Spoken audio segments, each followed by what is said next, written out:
Chapter 260. According to his wife, Ching was not good with words, but his writing was sharp and he was good at scolding people. Lu Shi thought about it.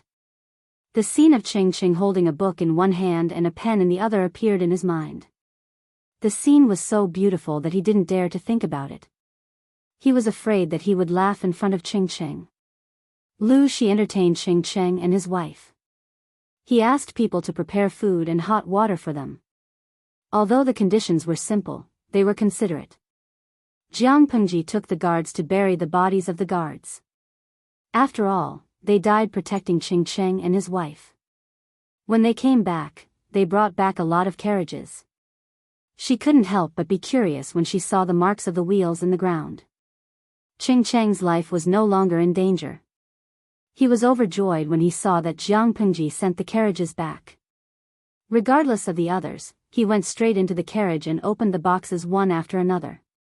He was relieved to see that the treasures were safe. Ching's wife smiled and joked, "It's time for you to change your temper. Otherwise, Lu County Chief and Lanting will laugh at you. No one will pick up these boxes if you throw them on the road, but you treat them as your lifeblood.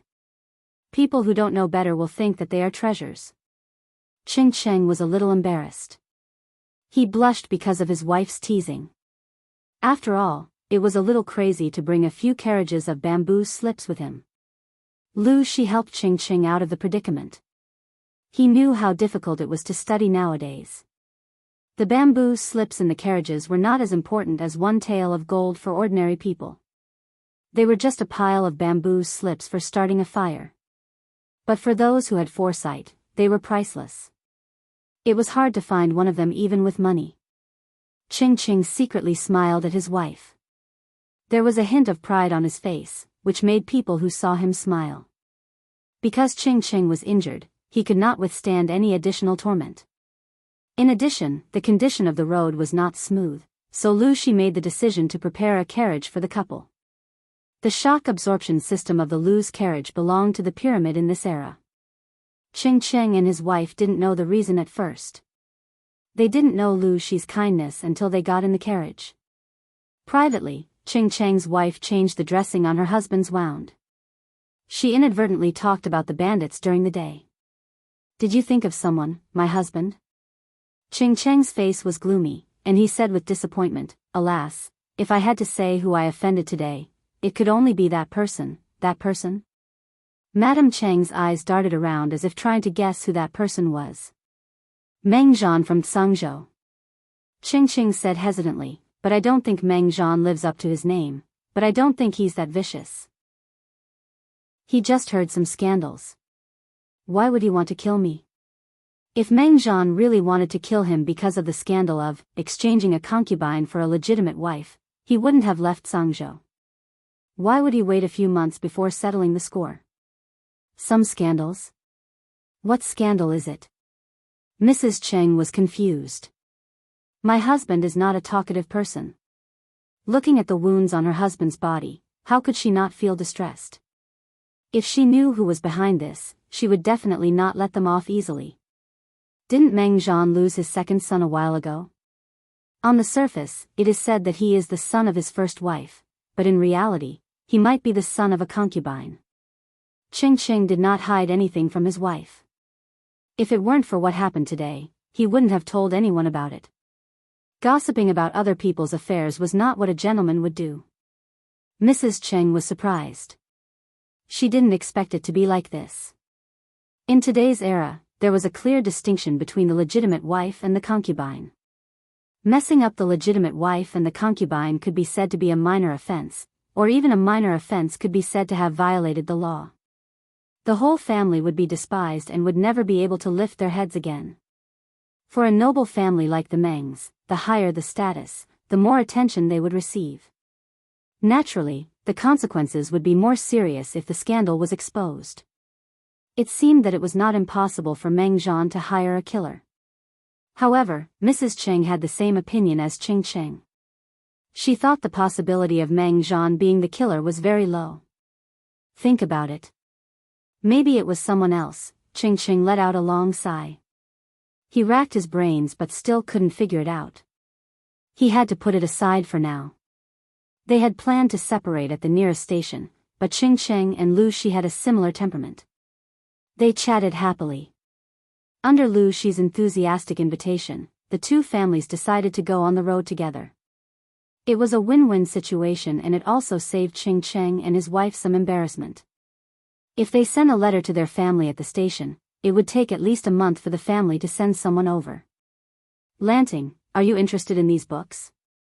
Although they were on the road and the conditions were simple, Ching's injury had been healed after a period of rest. The 6 Arts of a Gentleman was a compulsory course for scholars. Ching naturally knew how to ride and shoot. After his injury was healed, he didn't want to stay in the carriage anymore, so he decided to ride a horse to get some fresh air. He found Jiang Pengji was staring at his bookcase, so he couldn't help but ask.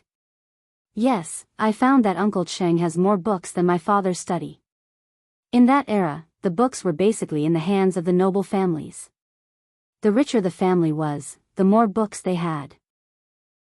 According to her understanding, Ching was not a direct descendant of the Qing family, but the tens of thousands of books in the carriage all belonged to him.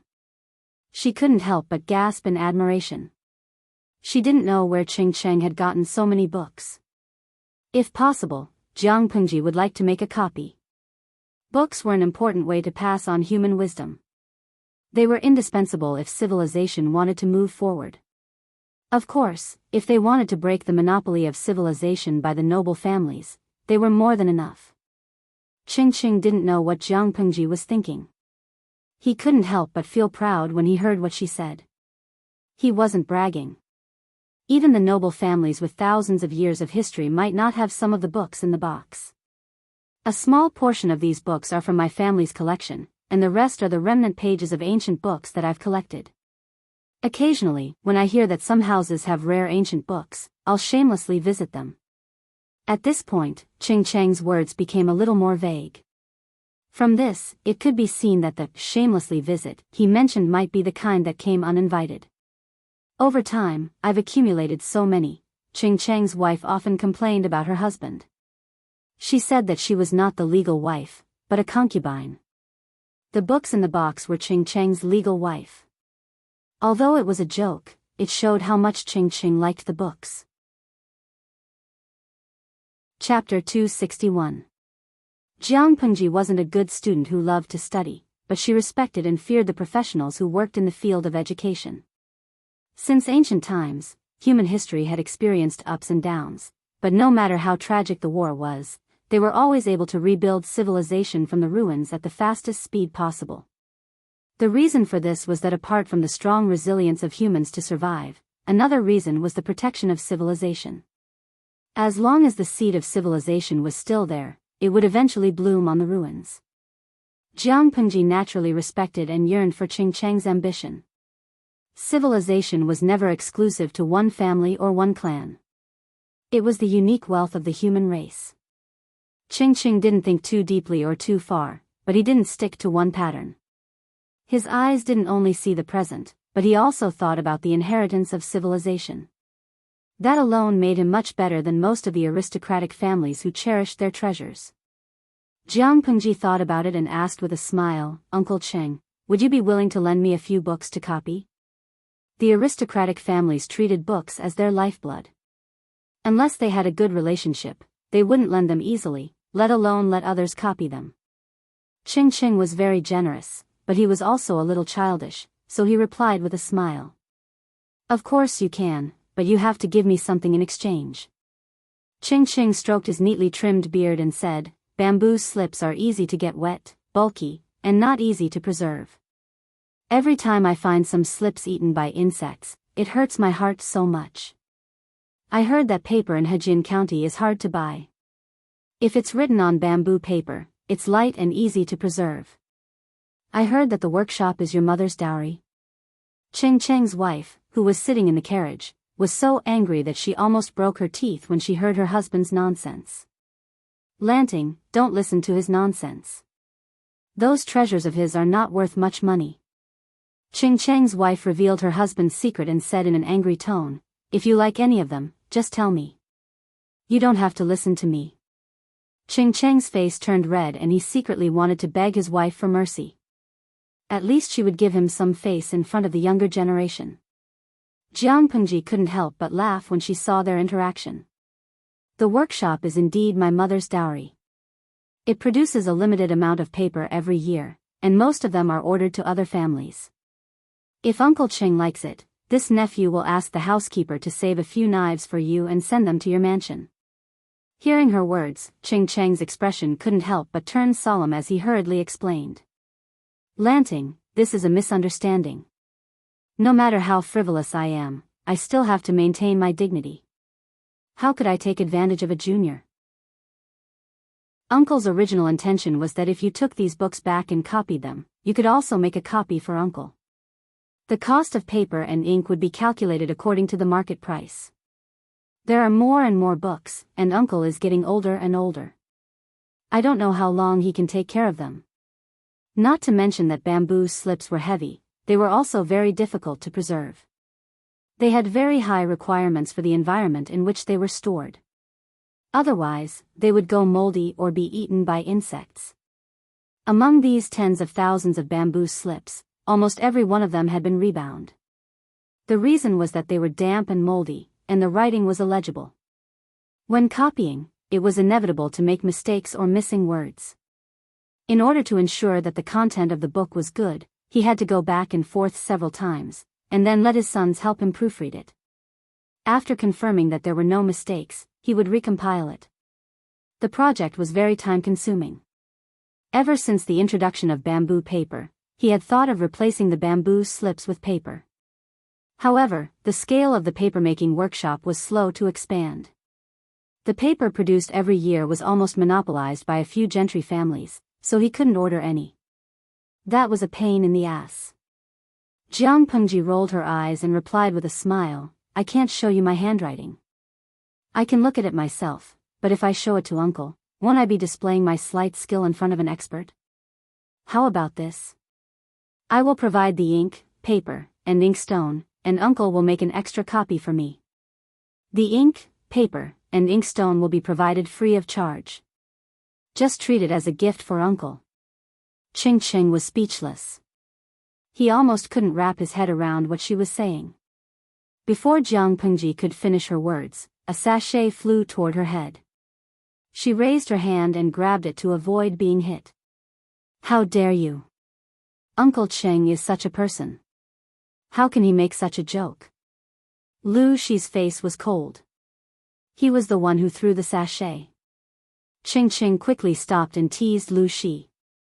Zhongqing, why are you angry? Are you angry that your son made a bad deal? Even though Ching Ching didn't care much about business, he knew how expensive the bamboo paper in Hejin County was. In order to finish copying those tens of thousands of bamboo slips, the amount of bamboo paper needed was not a small amount. Of course, many of the bamboo slips were unique copies, so their value was not low.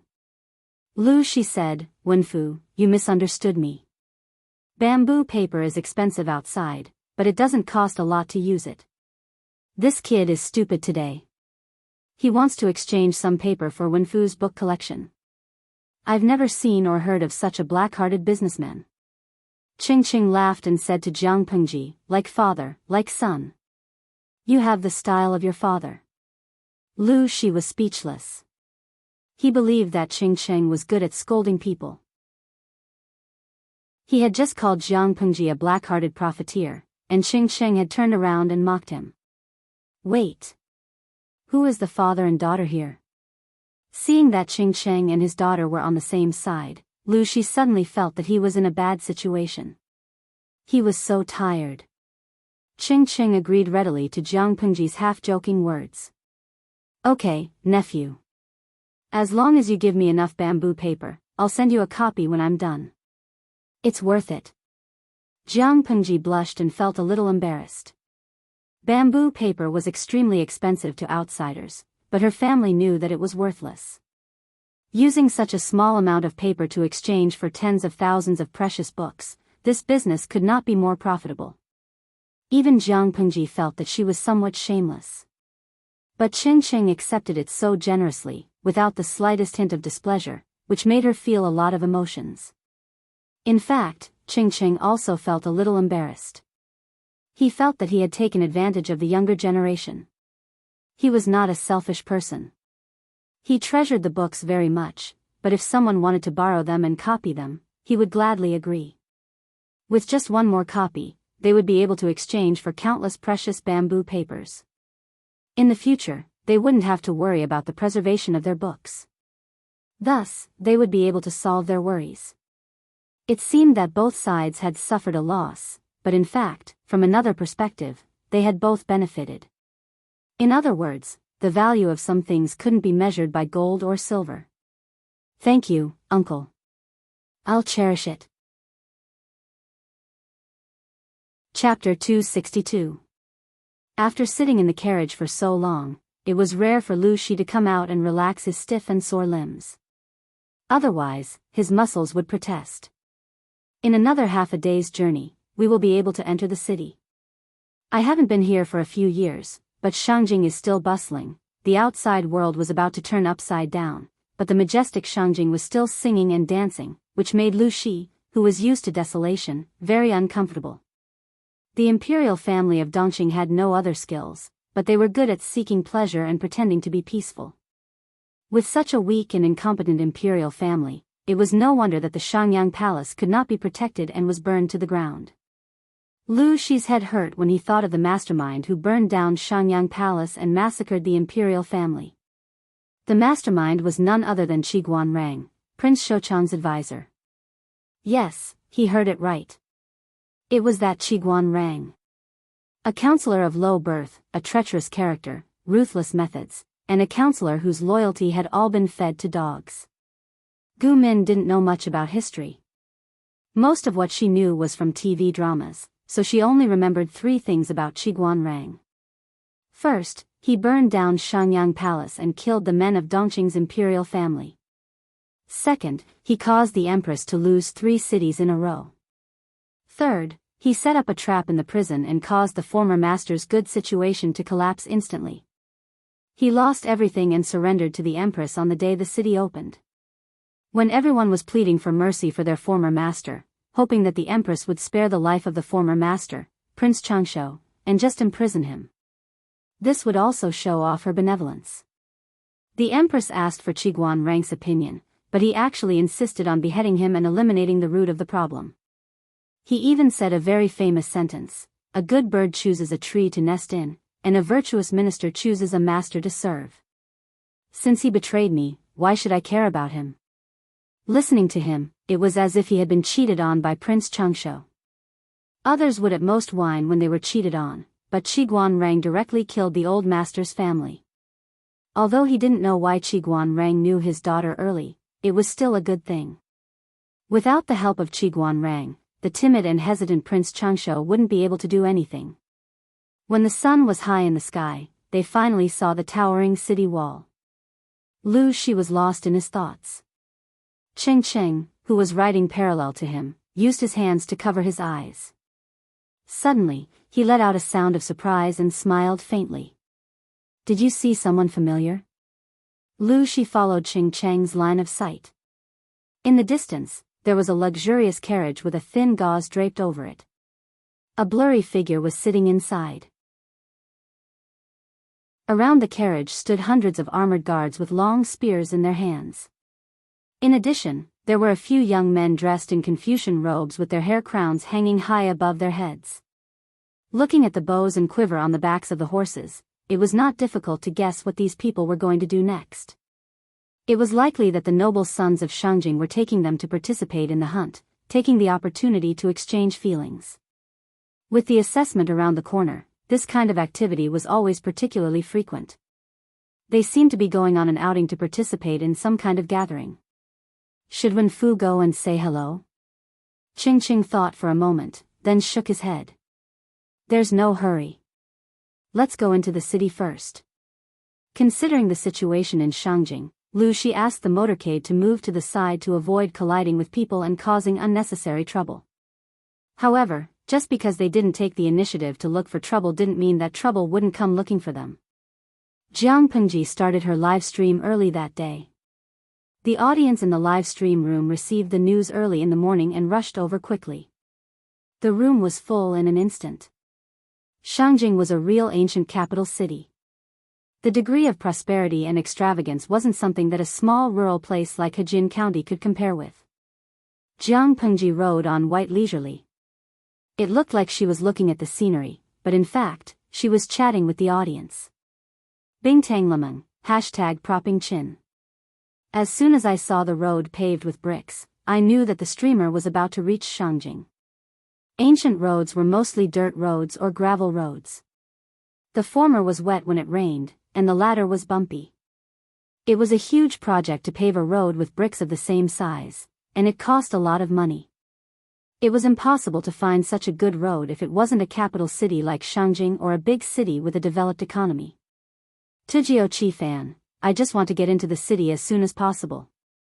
I want to see Shanyang Palace, which the streamer said was Lingshao Palace in heaven, Shanyang Palace on earth. I wonder how prosperous it is. I don't know if its scale is comparable to the Forbidden City. This is an authentic ancient palace building. Lo Siji Lianmeng, come on, Shanyang Palace is a royal palace. Ordinary people can't even get close to the palace walls, right? At most, they can see the prosperity of Shangjing. It's not possible to see the whole of Shanyang Palace. Host V, when the world is in my hands, you can see wherever you want. As soon as the words came out, the whole streaming room exploded. Streamer Zheng Shangwo, 666, do you feel the happiness of being spoiled by the domineering streamer? In Yuejia Zhuge Qinma, yes. Chunlai, I'm so happy that I'm going to faint, okay? Ju Ge Chesti, I've already fainted. I'm so happy that I don't want to get up. I need the streamer to kiss me to get up. De Wang sends Walai Ponchen, that's really exciting. Streamer, do you still need fangirls to warm your bed? Nide de Yida, go away, you little demons. The streamer is obviously talking to me. Unruly people. With the audience in the streaming room joking around, the journey wasn't boring. It was even a little interesting. Jiang Pengji didn't have a good impression of streaming, but she liked some cute little angels in the streaming room. Just as the corners of her lips curled up into a faint smile, the feeling of being spied on suddenly entered her brain, which made her smile disappear. Without thinking, Jiang Pengji quickly pulled out the longbow that was placed on the back of the horse. She quickly put an arrow on the bowstring and drew the bow to a full moon. Pa, the noise made Lu Shi, who was in front of her, come to his senses. He turned his head and saw an arrow explode in the air. The remains fell to the ground. His daughter had not finished drawing the bow. Her expression was cold, and her dark eyes were filled with murderous intent. Lu Shi was about to speak. Lan, he saw his daughter draw the bow even faster. Before he finished speaking, an arrow had left the bowstring at the speed of lightning. Trash. Jiang Pengji looked coldly at the guy who was still smiling. His hair was blown away by the arrow. He looked panicked and lost. Although the other party didn't have murderous intent, it was full of malice to embarrass her. Since that was the case, she would give him a taste of his own medicine. Who asked that trash to have such a cheap hand? With a duong sound, the arrow steadily shot into the horizontal bar of the shaft of the carriage. The move alarmed the armored guards, and they all looked as if they were facing a formidable enemy. Lu Shi was surprised at first, but when he saw the arrow explode in the air after being shot by his daughter, he felt a lingering fear in his heart. He was furious. Ching Cheng was a beat slower to react. His face suddenly turned pale. They didn't know the target of the arrow. They only knew that it was aimed at Jiang Pengji, so they subconsciously thought that the arrow was meant to kill her. Chapter 263. Kojiao Chi fan, damn, which bastard attacked the streamer? Doesn't he know that if he pisses off the streamer, she'll tear him apart with her bare hands? Tang roasted chestnut, I just blinked. What happened? It happened too fast. Jiang Pengji reacted in time to block the attack and retaliate. The viewers in the streaming room were all dumbfounded. At that moment, they wished there was a replay button so that they could go back a few seconds and see what happened in detail. Kojiao Chi Fan, a bastard, attacked the streamer with a bow and arrow, but the streamer is indeed a beautiful woman. She shot the arrow in the air and blew it up. She even retaliated with an arrow. She's so handsome that I can't even close my legs. After being reminded, everyone looked at the shattered remains of the arrow on the ground. Through the live stream's perspective, they saw the coward who had his hair blown off. His face was full of panic. He fell to the ground and almost peed in his pants. They all gave Jiang Pengji a thumbs up. Well done. A huge wave of rewards flooded in. Jiang Pengji had foreseen this and temporarily turned off the backstage notification sound. The group of people seemed to have a powerful background. The owner of the carriage had an even more powerful background. The armored guards all stepped forward and surrounded Jiang Pengji's group as if they were facing a formidable enemy. However, the troops were not to be trifled with. They immediately pulled out their broadswords and confronted them. Seeing that someone was about to be killed, Ching saluted the group with a gloomy face. He spoke in a clear voice, which almost made Lu Shi kneel. What does Prince Changsho mean by this? Huh? Prince Changsho? Lu Shi was confused, but on the surface, he looked cold and emotionless. His eyes kept drifting in the direction of the carriage. The person in the carriage couldn't sit still after Ching called out his identity. He asked someone to lift the veil, revealing a face of about 30 years old. What happened? He asked his attendants as if he didn't know anything. Your Highness, 2 Langjuns used an object in the distance as a target for fun, but they didn't expect a commoner to pass by on a horse and block the object. That commoner is extremely daring. He attacked the Langjuns in public and even alerted Your Highness. The attendant's voice was shrill, which sounded very harsh. Prince Changsho snorted and said coldly, a commoner attacking an aristocrat in broad daylight is a crime punishable by death. With just a few words, he had smoothed out the crisis that Jiang Pengji had faced previously. Instead, he had pinned a groundless crime on her head. At this moment, a young man who was accompanying them heard a familiar voice. He suddenly turned around, his eyes filled with surprise. He cupped his hands towards Prince Changsho and said, Your Highness, the person who spoke just now is my nephew. Please allow me to go and understand the situation before making a decision. Prince Changsho was initially a little displeased. After all, when that arrow hit the shaft of his carriage, he was so frightened that his heart almost stopped. However, when he saw who the young man who spoke was, he silently suppressed his dissatisfaction, and a faint smile appeared on his frightened face. Yumo's nephew must be an outstanding talent. Why don't we call him closer? Without waiting for Prince Changsho to finish, Qingjing excused himself and rode forward, ordering the armored guards to put down their spears. Everyone, stop. Seeing that Qing wasn't injured, Qingjing felt slightly relieved. Wenfu, long time no see. Lu Shi was dumbfounded. The young man in front of him was at most in his 20s. Why did he call Qing by his courtesy name? After all, Qing was a few years older than him. It's been a few months since we last met in Langya. It has indeed been a long time. Yumo, come, let me introduce you. This is the county chief of Hu County, Lu Zhongqing. He is one of the extraordinary people in Dongqing that you always talk about. Now that you've met him, aren't you excited? Qingjing was dumbfounded, and Lu Shi was even more dumbfounded. As for Jiang Pengji, she already didn't know what to say. What happened just now? Why did you have a conflict with Prince Changsho's guards? Qing's face became gloomy again. Lu Shi's expression was even worse, which made Qingjing's heart skip a beat. TSK, let me tell you about it. Just now, there was a despicable person who aimed an arrow at my head. I only shot away his crown, which made him look like a clown. I was already being very polite. Why, Lang Jun, do you want to reprimand me indiscriminately? Jiang Pengji urged her horse forward. She didn't have a good impression of Qingjing, or Qing Yumo, whom Lu Shi had mentioned before. Qingjing looked embarrassed. Faced with Jiang Pengji's tough tone, he didn't get angry. Instead, he cupped his hands and asked, "May I know who this Lang Jun is?"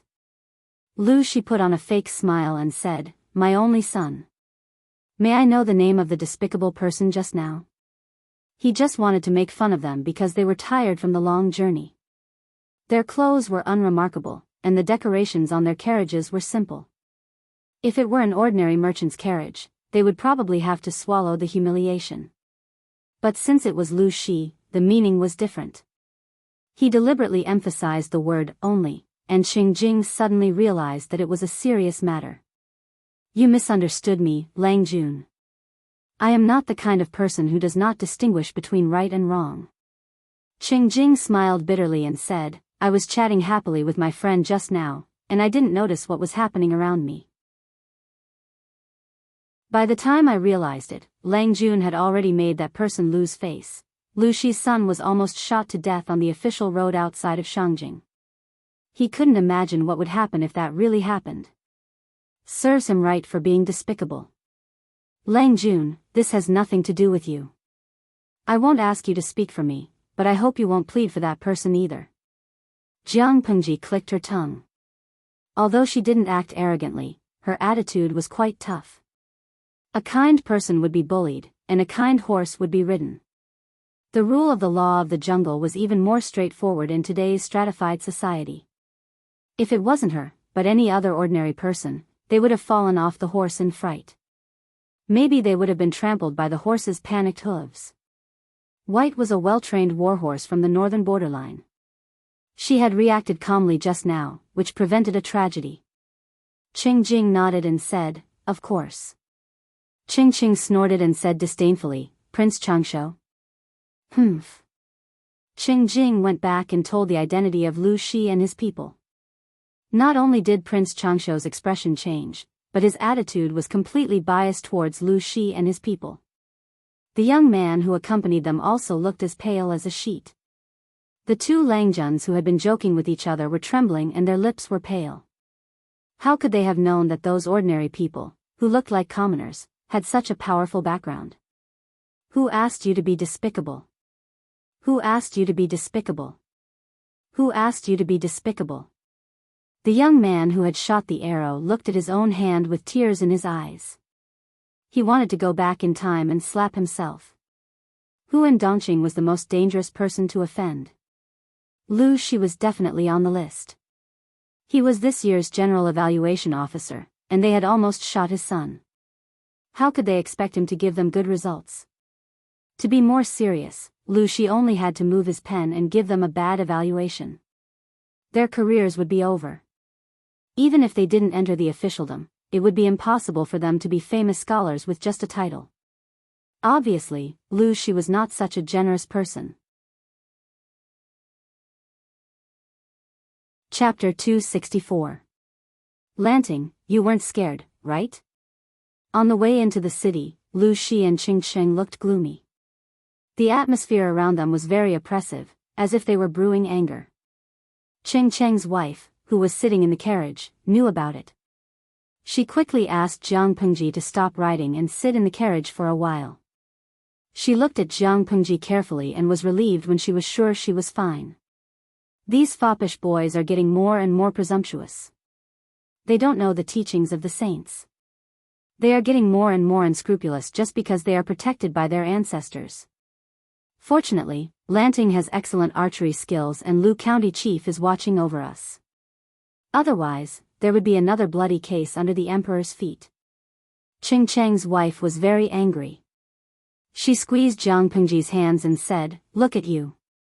Your hands are cold." Jiang Pengji smiled, weakly, as if she was pretending to be strong. Qingjing's wife felt even more sorry for her. Jiang Pengji chose to ignore the comments from the audience in the streaming room that her acting skills were enough to win an Oscar. After a while, Jiang Pengji pulled her hands out of Qingjing's hands. She looked obedient and said in a low voice, "Auntie, I wasn't scared. I was born this way, born this way. It's normal for you to be full of vigor and yang energy to be in your growing period. Yet, your hands are so cold.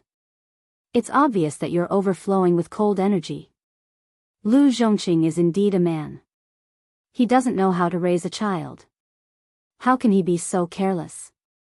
Qing Cheng's wife raised her eyebrows. She was a little dissatisfied with Lu Shi. A man was indeed a man. He gave birth to a child but didn't take care of him. Poor Lu Shi lost his mother at such a young age. Who else would take care of a child so meticulously except for his biological mother? Jiang Pengji's smile froze a little, so Qing Cheng's wife didn't notice it. Didn't you ask a doctor to come to the mansion to recuperate? Qing Cheng's wife asked. Before Jiang Pengji could answer, she continued, Lanting, you can't ignore your health just because you are young. If a man lacks yang energy and has too much yin energy, it will hinder the reproduction of his children. You are the only legitimate son of Lu County Chief. The heavy responsibility of raising a house is on your shoulders. Jiang Pengji was speechless. Auntie, I do know a divine doctor of Xinglin, who is very knowledgeable about health. That person is currently in Shangjing. When everything settles down, Auntie will take you to have a look. You're still young, so you don't have to be so shy about this kind of thing. You should be magnanimous. When the gentle person chanted, the power was comparable to the band-tightening spell. Jiang Pengji could not do anything about it. Other than nodding his head in agreement, he would occasionally mumble something. After waiting for a while, the convoy was finally allowed to enter Shangjing. After passing through the Vermilion City Gate, the bustling ancient city was like a beautiful woman with a veil covering her face. After a bout of shyness and anger, she was finally willing to slowly lift a corner of her veil, revealing a beauty that could captivate even the birds and beasts, and outshine the moon and flowers. Lu Shi had sent a letter to Feng Ren a long time ago. He planned to stay and eat at Feng Ren's house for a while. Feng Ren also knew Lu Shi's temper. How could he refuse? As soon as they entered the city, a steward in fine clothes came forward and asked, Are you from County Chief Lu's mansion? I am Lu Shi. I remember you, Xianda's manservant. Look at how you're dressed. You've been promoted. Lu Shi got off the horse. Even though he was facing a manservant, he did not have the arrogance of an ordinary aristocrat. The steward immediately felt honored, and a warm feeling flowed in his heart. He had been sent to wait for Lu Shi's carriage because he had seen Lu Shi's face before. He didn't expect Lu Shi to recognize him as well. It had to be known that this was a few years ago. At that time, the steward was just a servant who served tea. At that moment, the steward's face was full of smiles, and his attitude toward Lu Shi became more intimate. Master has asked the mansion to prepare a courtyard for you. Please come with me. If Hejin County was said to be the pretty daughter of a humble family, then the prosperous and mighty Shangjing was said to be the daughter of a noble family who was dressed in luxurious clothes and had a head full of pearls and jade. She was graceful and elegant, and her appearance was so beautiful that it could cause the downfall of a city. At first glance, the houses were scattered in picturesque disorder, the streets were neat, and the people and merchants who came and went were dressed neatly. There was not a beggar in shabby clothes in the streets and alleys. It was as if this was what a prosperous ancient era should look like, but it was just as if. Jiang Pengji swept her gaze across. Her eyes, which were originally filled with some interest, suddenly became unhappy. Let's go. I'll find out where Master Yuanjing is staying later. After a short rest, I'll bring you to visit him. Although he couldn't bear to part with his daughter, Lu Shi knew that he would only make things worse if he helped her. She could only walk down that path alone.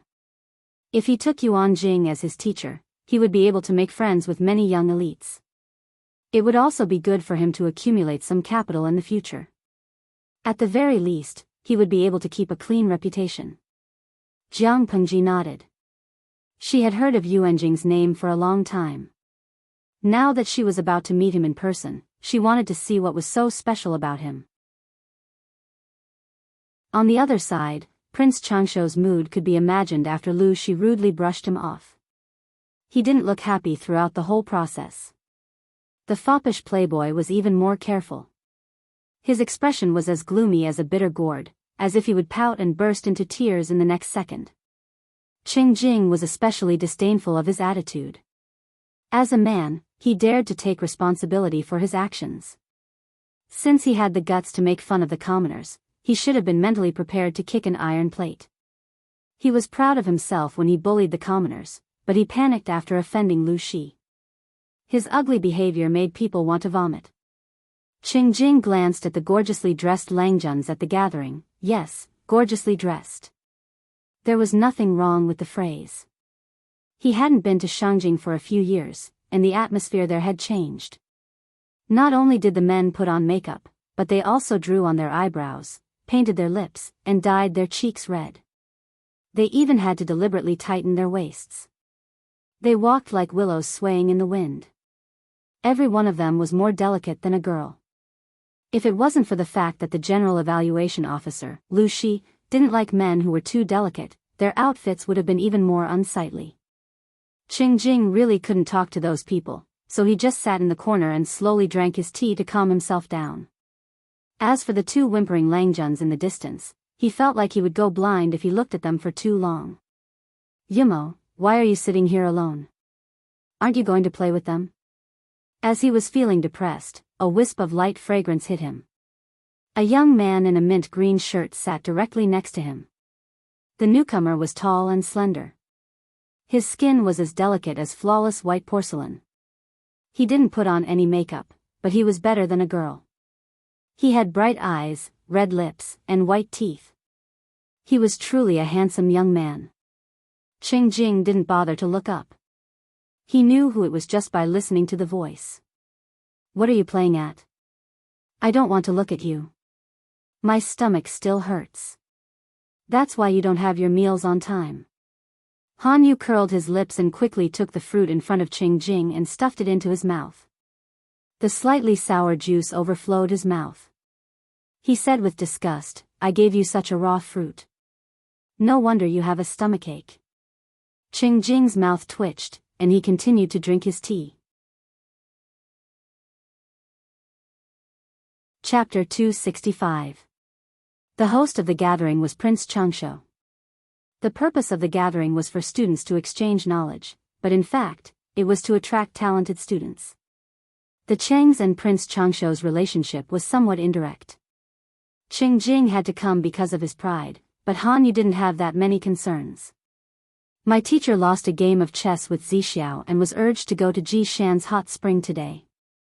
I slept in for a while, but they didn't wake me up. Han Yu was depressed. His friends were going to exploit his teacher's money, but he was left behind because he woke up late. Zixiao's chess skills have improved a lot. I can't believe he won a game against my teacher. Although Master Yuanjing wasn't as good as the rumors said, his relative was proficient in calligraphy and painting. Any one of them could be regarded as a master. It wasn't difficult to be proficient in one of them, but it was difficult to be proficient in all of them. After all, a person's energy was limited. There was no other reason other than talent.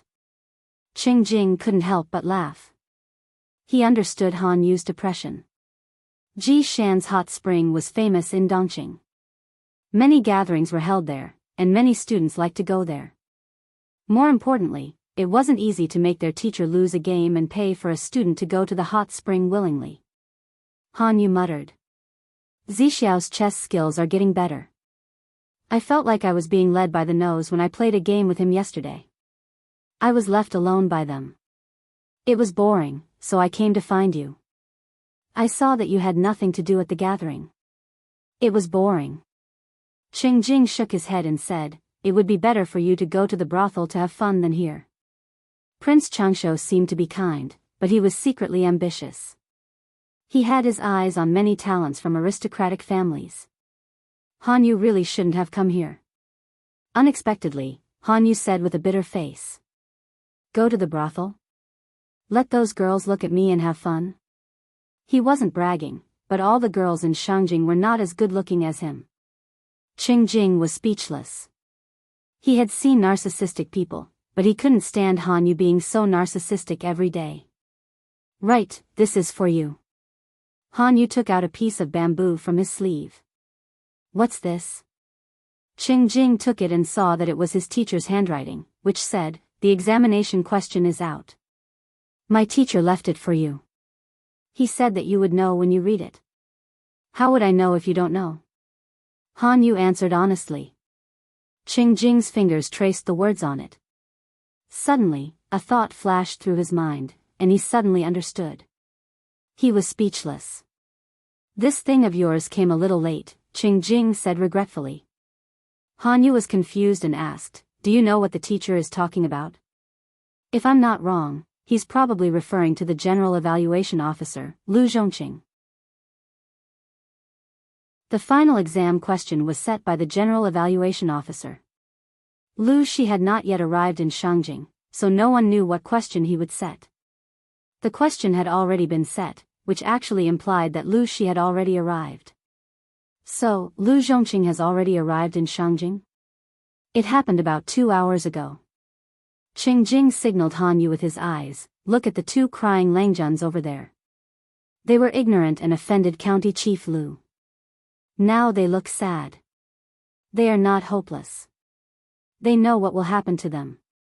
Han Yu said, I've met County Chief Lu. He's not as violent as the rumors say. He's a gentleman like the bright moon. He has a gentle temperament and treats people generously, not inferior to you, Yumo. What did they do? How could they offend County Chief Lu who had just arrived in Shangjing? The exam was just around the corner, and they had the courage to offend the General Evaluation Officer. It was true that the General Evaluation Officer had to be fair and impartial. He couldn't be partial to anyone, but it was easy to kill someone. It was no wonder that the 2 looked like they had lost their parents. Without a strong enough background, they shouldn't have confronted Lu Shi at this time. They amused themselves with the passers-by. They didn't expect that the Langjun of County Chief Lu's family would pass by on a horse in plain clothes. They thought that he was a pushover and almost killed him. County Chief Lu only had one son, how could he not be angry? Han Yu was stunned and it took him a long time to react. Wait, who did you say that they almost killed? Did he hear it wrong? Qing Jing was quite confused. Han Yu's reaction was a little too extreme. He repeated, the Langjun of County Chief Lu. Han Yu was speechless. Wenbin, what's wrong? Qing Jing couldn't help but ask. The Langjun of County Chief Lu's family. He is a devil. He is more difficult to deal with than County Chief Lu. Han Yu took a deep breath and said, if they offended County Chief Lu, they would at most give them a warning for the sake of their reputation. But that Langjun kills without spilling blood. Qing Jing was doubtful and couldn't believe it, how could it be? Judging from his behavior, he doesn't look like a person who cares about every little thing. Han Yu used to think so too. Until he left Hejian County, he heard all kinds of rumors one after another. Not to mention anything else, just the fact that he dared to go against all the laws of the world, implemented the purchase restriction under the pressure of many aristocratic families, and even provoked many aristocratic families in Hejian County. Han Yu didn't dare to look down on the Langjun of the Lu County chief's family. After asking Feng Jin for confirmation, Feng Jin gave him a firm answer that the purchase restriction must have been set by Lu Shi. It was not a big deal to seek death. It was a real ability to live well after seeking death. Let's wait and see. Those 2 are going to be unlucky. They will at least be hurt. Han Yu curled his lips as if he was watching a good show. His eyes were sparkling. Qing Jing was speechless. He didn't know whether he was wrong about Lu Shi or Han Yu. Oh, I almost forgot something important. Han Yu quickly sat up straight. He suddenly remembered something important. Lu Lanting came to Shangjing with his father to find a master and study in Langyi Academy. According to County Chief Lu's style, he will go to the master as soon as he settles down. If I go there now, I might see something interesting. Qing Jing smiled. Master said a long time ago that he will only accept 4 disciples in his life. Now that the 4 are here, there are no more places. There was still hope for studying, but it was impossible for him to become a disciple. His master looked not only for talent but also for fate. Han Yu said as if he wanted to see the world in chaos, that's why it's worth watching. This gathering is so boring. It's either I flatter you or you flatter me. It's so boring. Instead of wasting time here, it's better to go and see that young Lang Jun. When are you going to rein in your jumpy temperament? Although that was what he said, Qing Jing was already convinced. He had had enough of this boring gathering. Instead of wasting time here, it was better to go to Jishan Hot Spring to drink, appreciate the flowers through the fog, and talk about poetry and painting. Jishan Hot Spring? Jiang Pengji arrived at the Lu mansion. She thought she would see her friend Feng Jin, who she hadn't seen for a long time, but she was told that he had gone to Jishan Hot Spring to enjoy himself. Chapter 266. I really can't tell that you're actually this kind of Yuanjing. When Lu Shi found out where Master Yuanjing was staying, he found out from the boy's servant that Master Yuanjing had brought a group of students to Jishan to soak in the spring. It was estimated that they would be soaking for a few days. Lu Shi, who had come empty-handed, had a slightly cracked expression on his face. Was he supposed to wait for a few days? In that room, Lu Shi was extremely depressed. Why was he depressed? He could not possibly bring his daughter to the hot spring to look for Master Yuanjing, could he? Although hot springs were also divided into male and female hot springs, they were separated. Not only that, but in recent years, the culture had gradually become more conservative, and the status of women had been declining at a speed visible to the naked eye. The belittling of women in the outside world had also caused their freedom to be restricted, which led to the cold weather. Most of the people who went to the spring were men, and there were almost no women. Even if there were women, most of them would be noble women of noble families. There would be people following them in and out to avoid accidents. Wasn't it ridiculous to ask Lu Shi to bring his daughter to a men's spa just to find Yuanjing? However, if he did not look for Yuanjing, he could only wait until he was done playing with his students and left Jishan. If Master Yuanjing was so powerful, why didn't he predict his plan? Why did he choose to soak in the spring at this critical moment? Annoying, Omega. Lu Shi silently hated Yuanjing for a while. He sighed and continued to think of a solution. Before he could come up with a solution, Feng Ren took the initiative to invite Lu Shi to Jishan's hot spring to relax. He had even thought of a reason. The assessment is around the corner. The young talents of Dongqing will gather in Shangjing. These days, all kinds of scholarly gatherings and poetry gatherings are happening one after another. Zhongqing is always busy with work, so he should take a break from time to time. Ji Mountain is a popular place for scholarly gatherings and poetry gatherings. Why don't we go together? Although he said that he was fooling around, he could actually take the opportunity to visit Dong Qingjun incognito and see what kind of person he was in the examination hall. Lu Shi pursed his lips and didn't say anything. When did the secretariat become so free? Judging from Feng Ren's familiarity with the hot spring, he was probably a regular customer of Ji Shan's hot spring, the kind that would go there every few days. On the other hand, Lu Shi was only the county chief of Hu County, but he had been busy for a few years. He worked day and night, and he didn't even have a holiday. He took the salary of a county governor and did the workload of an emperor. Feng Ren was one of the top head of the secretariat, a real high-ranking official. How could he be so free? After hesitating for a while, Lu Shi decided to ask for his daughter's opinion. If she said yes, then he would go.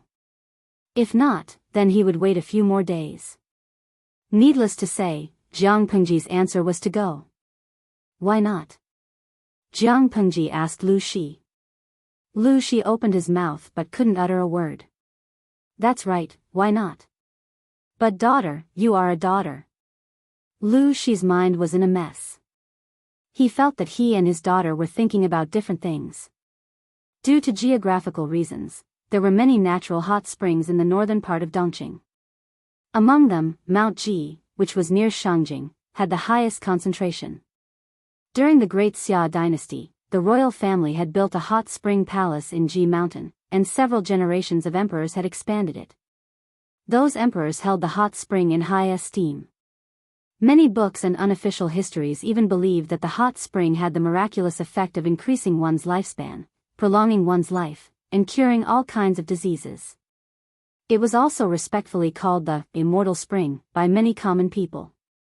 Whether it was the royal family or the common people, they loved the hot spring very much. Especially in late autumn, they couldn't wait to move. After the fall of the Great Xia dynasty, the world was divided. Dongqing established the dynasty with Shangyang County as its capital, which was now called Shangjing. Mount Ji, which had many hot springs, was near Shangjing. It only took 1 to 4 hours to get there by horse carriage. The distance was short and it was very convenient. The royal family of Dongqing took advantage of the previous dynasty. They slightly renovated the original hot spring palace and changed it into a new royal palace. Because 2 or 3 generations of emperors of Dongqing were incompetent, their goals in life were to seek pleasure and pleasure. Naturally, they paid great attention to the hot spring palace that brought them joy. They visited it 4 times a year, and each visit lasted at least a month. Each visit was a waste of manpower and money. There were many hot springs in the Ji mountain range. The largest area was occupied by the royal family and became the Royal Hot Spring Palace. The other areas were occupied by various aristocratic families and wealthy merchants. They were converted into hot spring hotels of different sizes and served different guests.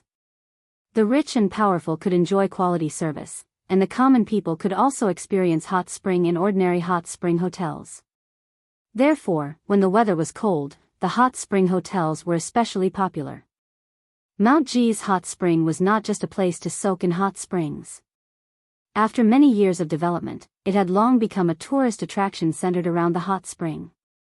Not only could one soak in hot springs, but there were also wine shops, tea houses, restaurants, and shops that sold all kinds of exquisite small goods.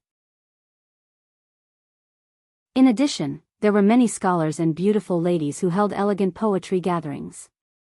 There were even many brothels and brothels. At night, it was as bright as day. The Feng family's horse carriage drove all the way from the foot of the mountain to the mountainside. Finally, it stopped in front of an extremely luxurious mansion. When they got out of the carriage, there were already many luxurious horse carriages parked neatly around it.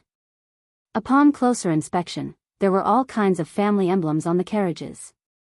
If it wasn't for Xianda leading the way, I would have thought that this was a mansion of a noble family. I couldn't tell that it was a hot spring hotel. Other than the common people, the other gentry families didn't build hot spring hotels to make money. They built them to provide a place for their children to have fun and enjoy themselves. The hot spring hotel that Lu Shi saw was many times more luxurious and larger than his Lu mansion. Extravagant and luxurious. Other than these 4 words, he couldn't think of a better way to describe it. This is under the name of Prince Changsho. It said that it was built according to his mansion. During the evaluation month, it's open to all young talents for free. That's why it's the place that holds the most gatherings and poetry events. The more the merrier, the more the merrier. I'm just here to join in the fun. Lu Shi was speechless. Jiang Pengji, who was behind him, secretly chuckled. She didn't expect that such a mature guy like Feng Jin would have such an interesting father. Feng Ren's words were very clear. He came because the hot spring hotel was luxurious and exquisite, and it didn't cost him any money. Prince Changsho. Lu Shi frowned. He's so brazenly trying to win me over. He's really ambitious. Lu Shi had spent all his energy on Hu County in the past few years. He didn't pay much attention to the various forces in the court. Even though Gu Min had told him that Prince Changsho would be one of the contenders for the throne in the future, Gu Min's history was not good. She only remembered that the guy had been eliminated very quickly and was a coward who was too soft to listen to. The only famous advisor under him was Qiguan Rang. All this information had led Lu Shi astray. He had the impression that Prince Changsho was the same, cowardly, weak and useless. Feng Ren coughed and said in a low voice, "Let's go to the hot spring first before we talk about this." They picked up their bowls to eat meat and put down their chopsticks to curse.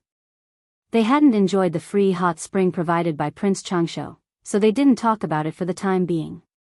If they wanted to talk about it, they had to wait until they enjoyed the hot spring. Lu Shi was speechless.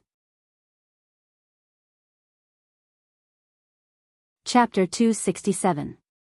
There were basically no rules for ordinary people to soak in the hot spring, but it was different for the gentry. In order to reflect their status, there were rules everywhere. Jianghu was led to a courtyard by the servant girl of the hot spring hotel. First, she had to burn incense and bathe from head to toe. Her hair had to be carefully washed. More than 50 kinds of spices were ground into powder and placed in exquisite powder boxes of the same size for the guests to use. She rejected the servant girl of the hot spring hotel and entered the bath that was about 3 to 4 square meters to take a bath. She quickly wet her hair and washed it. The clothes that she wore after the bath were folded neatly and placed aside. The material was smooth and airtight, and there was a faint orchid fragrance on it. From the cloth to the clothes, it would only be worn by one guest once. After changing it, it had to be burned. It could not be recycled a second time. Not to mention other things, just this alone was shockingly expensive. Similarly, it was shockingly extravagant. Jianghu got out of the bath and slightly wiped the water droplets on her body. Then, she wrapped the bulge in front of her chest tightly with the belt around her chest. Finally, she picked up the snow-white clothes and put them on. She used the same snow-white belt to tie a knot around her waist. Fortunately, the culture of this era was more conservative. Even if it was a hot spring, few people would be shirtless. Otherwise, Jianghu would be able to see a shining white body. She was not shy, but she could not stand the extremely deformed bodies. It was an eyesore.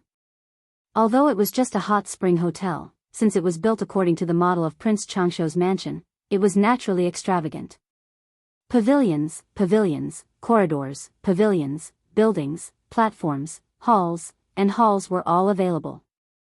There were open waterside pavilions on the hot spring or on higher ground. After bathing, one could have a drink or two there and look into the distance. The hot spring was of different sizes.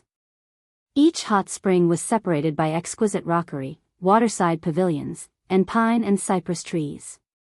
Although it was open, it also protected privacy. When bathing in the hot spring, one could look up at the sky.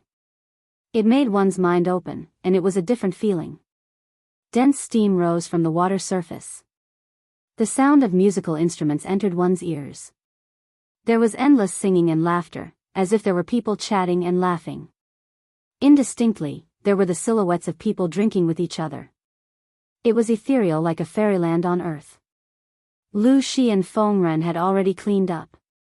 One of them was taking a nap in the spring, while the other was drinking tea by the shore. They seemed to be discussing something. When Jianghu came over, Lu Shi hurriedly said to her, "I still have something to discuss with the head of the secretariat." Lanting, go to another room. What a joke. That was a daughter, not a son. Jianghu responded with a sound of agreement and allowed the servant girl to lead her to another unoccupied hot spring. Along the way, she saw many men who looked to be in their teens or 20s. Their faces were painted with exquisite makeup, and their lips were painted with rouge. Under the rising mist, their figures appeared graceful due to their delicate steps. Not only that, these people's clothes were always loose, revealing most of their chests. She silently moved her eyes away and clicked on the live stream. Eyes, I can't let her be the only one to suffer. Only a good host can bear hardships together. She gave herself a like, and the viewers in the stream were speechless. Originally, he thought that the live broadcast would be taking a break for a day. He didn't expect that the other party would start without warning, and the live broadcast was so unbearable. Lo Siji Lianmeng, host, are you ready to drive? They didn't mind seeing the host pressing the handsome young man to the ground and ravaging him, but they did mind seeing a group of fat men with big ears, ordinary looks, and bodies full of fat torturing their eyes in front of the camera. In this world that values appearance, can you not be so cruel? Dashu Xiaobing, my eyes are going blind. Host, you are so cruel. Can you imagine? A fat pig, in his 20s, whose height and body width were almost the same, walking with his waist twisting and turning like an orchid? It's fine if his chest is exposed, but where are his abdominal muscles and mermaid lines? They only see black chest hair, a bulging belly, and greasy fat. Oh, and a big cleavage. Jug chestnut. I looked at that uncle's chest, and then looked down at mine. I suddenly feel that I don't deserve to be a woman. My roommates always laugh at me for being flat-chested. I used to deny it, but now I can only cry and admit. I am flat-chested. Tangchao chestnut, #perverted. Speaking of which, I haven't seen the host's chest yet. Jiang Pengji raised her eyebrows and walked past the man with the big cleavage without changing her expression. Her chest. How should she put it? When she saved Ching Ching, the system gave her a reward. Plump and milky breasts. Raise your wrists high and turn your body, and let your breasts cover your clothes. Under Jiang Pengji's persuasion, the system didn't directly send the reward to her. Instead, it sent it to the backstage in the form of a card. Of course, she didn't use it. Lu Shi's body was only 12 years old, and there were still 3 to 4 months before he turned 13. Why would he need breasts when he was so young? Give me some sake. She pushed open the door that only served as a cover and entered.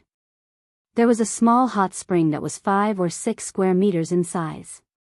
In the center of the hot spring stood a graceful stone statue of a fairy flying in the sky. The statue's palms and fluttering clothes were cleverly changed into plates for serving tea and wine. The servant bowed and left after receiving the order. Jiang Pengji first tested the temperature of the hot spring with her fingertips, then she put her feet in and sat by the spring. There were also 2 delicately shaped stone lions by the spring. They carried trays on their heads, and visitors could place food on them while enjoying the hot spring leisurely, enjoying the delicacies, and admiring the beautiful scenery around them. To be honest, Jiang Pengji came from the distant future. As the head of the army, she had never experienced such luxurious service. The people in the ancient times really knew how to enjoy themselves. They used limited resources to make themselves live well. The service in the hot spring restaurant was very good. Not long after, 2 pretty maids came in one after the other with sake and cups. They put down the items in their hands after getting Jiang Pengji's permission. Throughout the whole process, they did not make a single sound. At that time, the door was still open, and Jiang Pengji could see what was happening in the waterside pavilions outside. She pointed outside and asked one of the servants, "Not only do you have soaking soup here, but you also provide other things." The servant had a gentle and appropriate smile on her lips. She followed Jiang Pengji's line of sight, and her pretty face suddenly turned pale. The other servant was afraid that she would say something wrong, so she hurriedly said with a smile, "If you like it, I am naturally willing to serve you, Lang Jun." The servants were all carefully selected. Whether it was their appearance, the way they spoke, or the way they walked, they all looked like they had been measured with a ruler. In a place like the hot spring, although they were dressed very tightly, in front of a group of men who only wore a layer of clothing, it was more likely to cause an adrenal response. Of course, they were all literate people, so they wouldn't force themselves on them, but it was inevitable that they would take advantage of them. Frankly speaking, in the eyes of the men who came to the hot spring to enjoy themselves, these servants were not much nobler than the ladies in the brothels. Jiang Pengji curled her lips and revealed an indescribably frivolous smile. The servant didn't understand. She thought that Jiang Pengji wanted them to serve her, but then she saw Jiang Pengji pull her feet out of the water. She lifted a jar of wine with one hand, opened the seal, raised her head, and directly poured the entire jar of wine into her mouth. Occasionally, some of the wine dripped from her chin and slid down her neck. The 2 maids were a little stunned. They had never seen a Langjun drink so boldly and unrestrainedly. Jiang Pengji looked down at them with a clear look. "I am drunk." It was time to settle the score.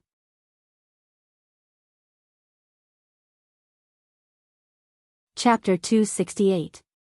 Langjun, Langjun. You, the maids hurried forward, and Jiang Pengji drank a jar of wine in front of them. Although her eyes were still clear, her steps were a little shaky, and her figure seemed to be swaying as she walked. She looked like a typical drunkard. They didn't know if Jiang Pengji was really drunk, but they knew that if they didn't keep an eye on her, she would fall into the hot spring. If something happened to her, they would lose their lives. They couldn't let anything happen to her. Jianghu avoided the obstruction of the two maids and left the hot spring. She stared straight at a waterside pavilion in front of her. As the saying goes, one can wear out iron shoes in fruitless search, but by chance one finds it without any effort. She didn't take the initiative to find the two men, but they couldn't wait to die. The two men, who were targeted by Jianghu, didn't realize that they were in danger. Instead, they laughed and chatted with their companions. One of their hands restlessly touched the maid's body. Looking at the maid's embarrassed expression, but she didn't dare to resist, the fright they had during the day was greatly alleviated. If you like it, you can summon this maidservant tonight to relieve your longing. TSK. This looks decent. It's indeed the hot spring hotel under Prince Changshuo's name. The maidservants here are all beautiful. The young man who was called brother was moved, but he couldn't show too much enthusiasm. It would make him look like a pervert. This. How can I do that? A gentleman doesn't take what others love. How dare I take away what you like? A snow-white robe was loose on his body. The belt was loose, revealing most of his chest. Because he had been pampered for years, his skin was fair and rosy. It was more delicate than a girl's. However, wine and women had taken away his body. His eyebrows were drooping, and he looked listless. Hey, you and I are still fussing about this? Women are like clothes, and brothers are like hands and feet. This is just an insignificant woman. If you like her, you can enjoy her. The young man waved his hand carelessly. Birds of a feather flocked together.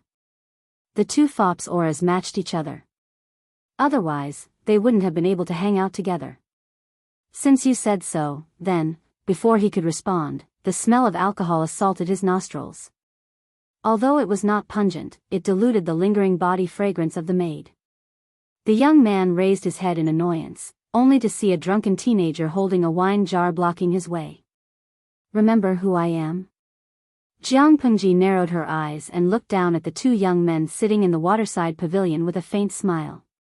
The tourists who were enjoying the cool found that the atmosphere was not right. They could not help but pay attention to this place.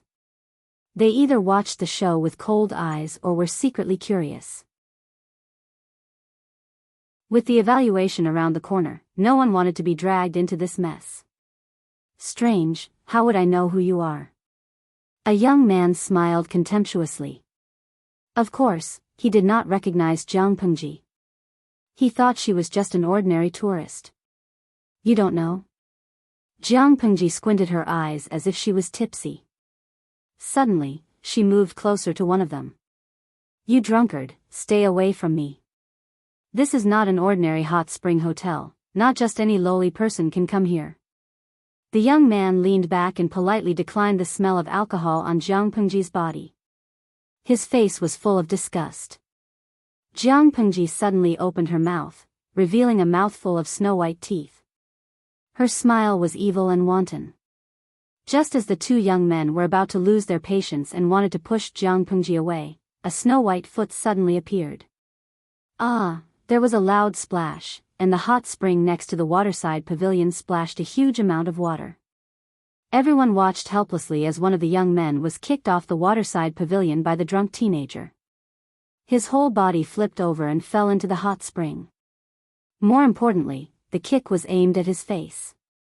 Because of the sudden movement, the loose clothes on the young man's body immediately became unable to fall off. His belt loosened and his lapel opened, revealing his white body. The young man was still flopping in the water. He was caught off guard and choked. His entire person seemed to be in an extremely sorry state. What are you looking at? You go down too. Without waiting for the others to react, Jianghu turned around and kicked the other young man into the hot spring. There was another splash, and a huge splash happened to fall on the previous young man. The two of them rolled in the hot spring. Ha ha ha, don't I look like a skinned frog? Jianghu laughed wantonly. She crossed the waterside pavilion's fence and stood on the rock garden next to the waterside pavilion. What are you looking at? Bring me wine. Jiang Pengji turned her head and scolded the stunned servant girl. Bring me wine. The servant girl seemed to have woken up from a dream. Her mind was not clear yet, but her feet had already obediently retreated. She had completely forgotten that the most correct thing to do at this time should be to go forward to persuade and eliminate the conflict between the two parties as much as possible. She should not help the tyrant by giving Jiang Pengji wine. Who allowed you to stick your head out? Jiang Pengji smiled and stepped on one of their heads. She kicked him back into the hot spring with an undisguised evil and carefree expression on her face. Who are you? How dare you touch me? Oh, before he could finish his sentence, Jiang Pengji stepped him back into the hot spring. Caught off guard, he choked on his nose and mouth. Who am I? Jiang Pengji took the wine jar that the servant girl handed over. She removed the seal and raised her head to drink a mouthful of wine. She quickly stepped on another person's head back into the water. The people who were watching the show could not sit still, but no one dared to stop Jiang Pengji. Among the two youths, which one was smaller? They were actually kicked into the hot spring by a teenager. Even if the stranger had the advantage of being caught off guard, it could be seen that he was not weak in martial arts. His leg skills were excellent. Looking at the teenager's appearance, it was obvious that he was half drunk and unconscious. If they went forward to stop the fight and were implicated by the other party without distinguishing between friend and foe, they would be humiliated and kicked into the hot spring as well. Wouldn't they want to die of shame? The heavens are watching what people do. Did your brains not come out of your mother's womb? You don't even know who you have offended, and you still have the face to threaten me. Who gave you the courage? Jiang Pengji scolded them sternly. Her eyes were sharp, and there was some hostility in them. With such a performance, no one dared to stop the fight. They could only call for the person in charge of the hot spring. Help! Help! The two of them wanted to climb out of the hot spring, but Jiang Pengji's legs were faster than their reaction speed. Their brains were about to be kicked silly. In the end, they had no choice but to shamefully ask for help. Naturally, they could not avoid choking on a few mouthfuls of hot soup. As soon as they opened their mouths to ask for help, Jiang Pengji laughed even more arrogantly. She looked at them as if they were two mice in boiling water. Young Lang Jun, a man can be killed, but not humiliated. No matter how much hatred you have for these two, you should not be humiliated like this. Even if Jiang Pengji was drunk, such arrogant and humiliating actions still touched the sensitive nerves of many people. Jiang Pengji grinned and glared at the guy who begged for mercy. Chapter 269. Jiang Pengji's blunt retort made the man's face turn red and then green. She clicked her tongue, turned her head, and sneered at the two embarrassed young men who had choked on the hot soup. Today, you two almost killed me and the people of Shangjing City. Why didn't you think about what would happen to you now? The two drowned rats were full of hatred, but when they heard Jiang Pengji's words, they suddenly shivered and sobered up. They were terrified, and they didn't even dare to struggle. Many onlookers witnessed what happened. They were disgusted by Jiang Pengji's arrogant behavior, but after hearing her words and looking at the two men's guilty expressions, many smart people changed their expressions. They pretended nothing had happened and went on with what they were supposed to do. Obviously, the drunk teenager had suffered a loss at the hands of the two men and almost lost his life. Now, he was there to get back at them. It was better for outsiders not to get involved in this kind of dispute. Tisk, bullying the weak and fearing the strong. Jiang Pengji raised her head and drank a mouthful of wine. According to the way she drank, the jar of wine was going to be empty again. Weren't you two very arrogant in the day? Why are you so cowardly now? Where's your backbone, your pride, your courage to use my life to take pleasure? Have they all been fed to the dogs? Ha, idiots. Jiang Pengji was not drunk. She was very sober. She was there to cause trouble, so she naturally wanted to vent her anger. It was Shangjing. She couldn't kill the two men, but she could stomp them into the ground in front of everyone. A villain intoxicated by success. At that moment, the surroundings were quiet. A crisp sound came from one side, and the atmosphere became more and more tense. Jiang Pengji maintained her sneer and looked at the person who said that. She asked in a dangerous tone. Are you saying that I am a villain intoxicated by success? The one who spoke was a young man in his early 20s. His skin was dyed a bit red because of the hot spring. His face was like jade and his eyes were like dots of lacquer. His dark cloud-like hair was wet and hung on both sides. Through the dense mist, his figure seemed a bit frail. Aren't you a villain intoxicated by success?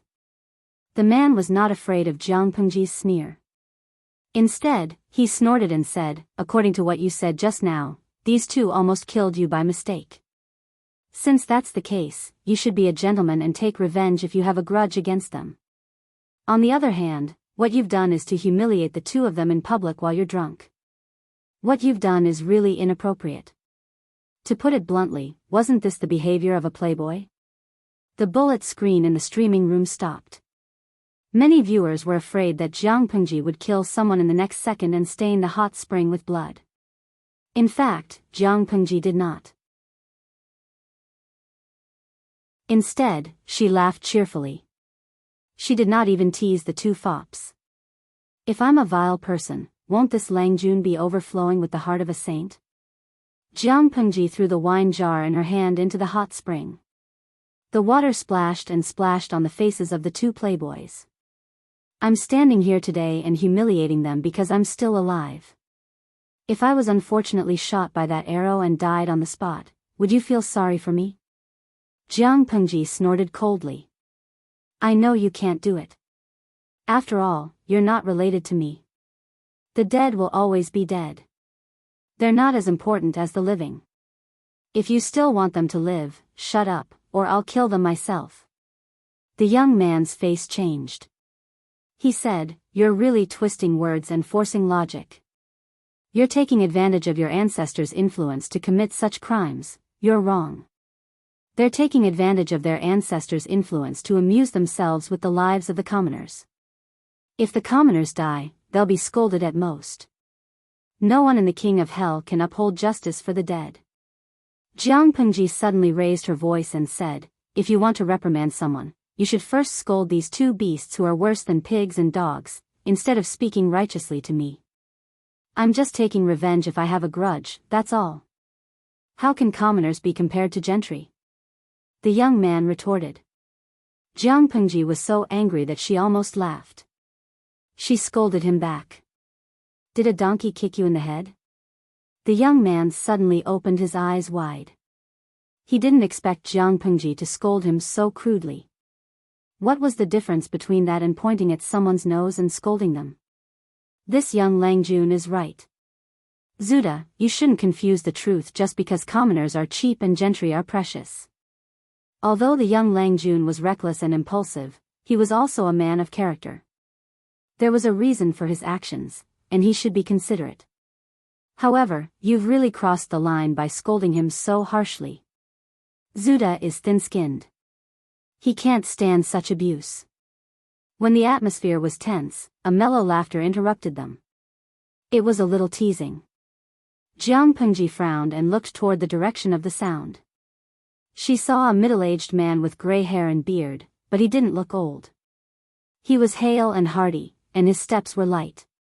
When the man appeared, the young man's expression changed. He bowed to him and said respectfully, Master. Are you the young Langjun of Lu County Chief's family? The middle-aged man came to Jiang Pengji.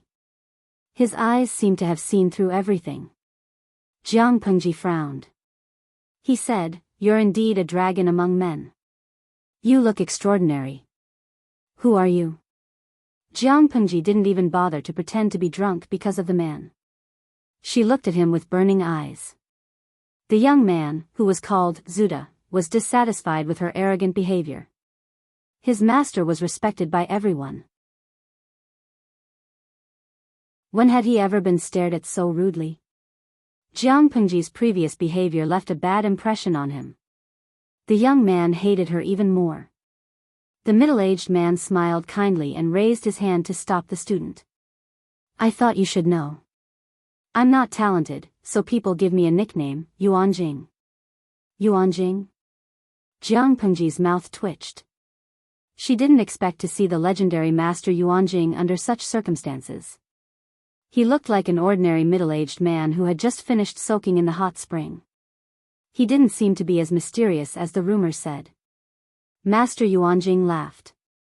He was quite optimistic. His eyes slightly curved like a crescent moon. In Shangjing, a piece of tile can kill 3 high officials. Young Lang Jun, you're a newborn calf that's not afraid of tigers. You can do anything. Jiang Pengji clicked her tongue and said with a smile, no, you're wrong. I still have my concerns. Otherwise, these 2 people would have been killed on the spot. They wouldn't have just drunk a few mouthfuls of hot spring water. After that, she thought of something. Actually, according to what your student said, the gentry are more noble than the common people. But there are different levels among the gentry. Naturally, I'm more noble than these 2 people. They offended me, so no matter how I humiliate them, it shouldn't be wrong. The young man named Zuda was speechless.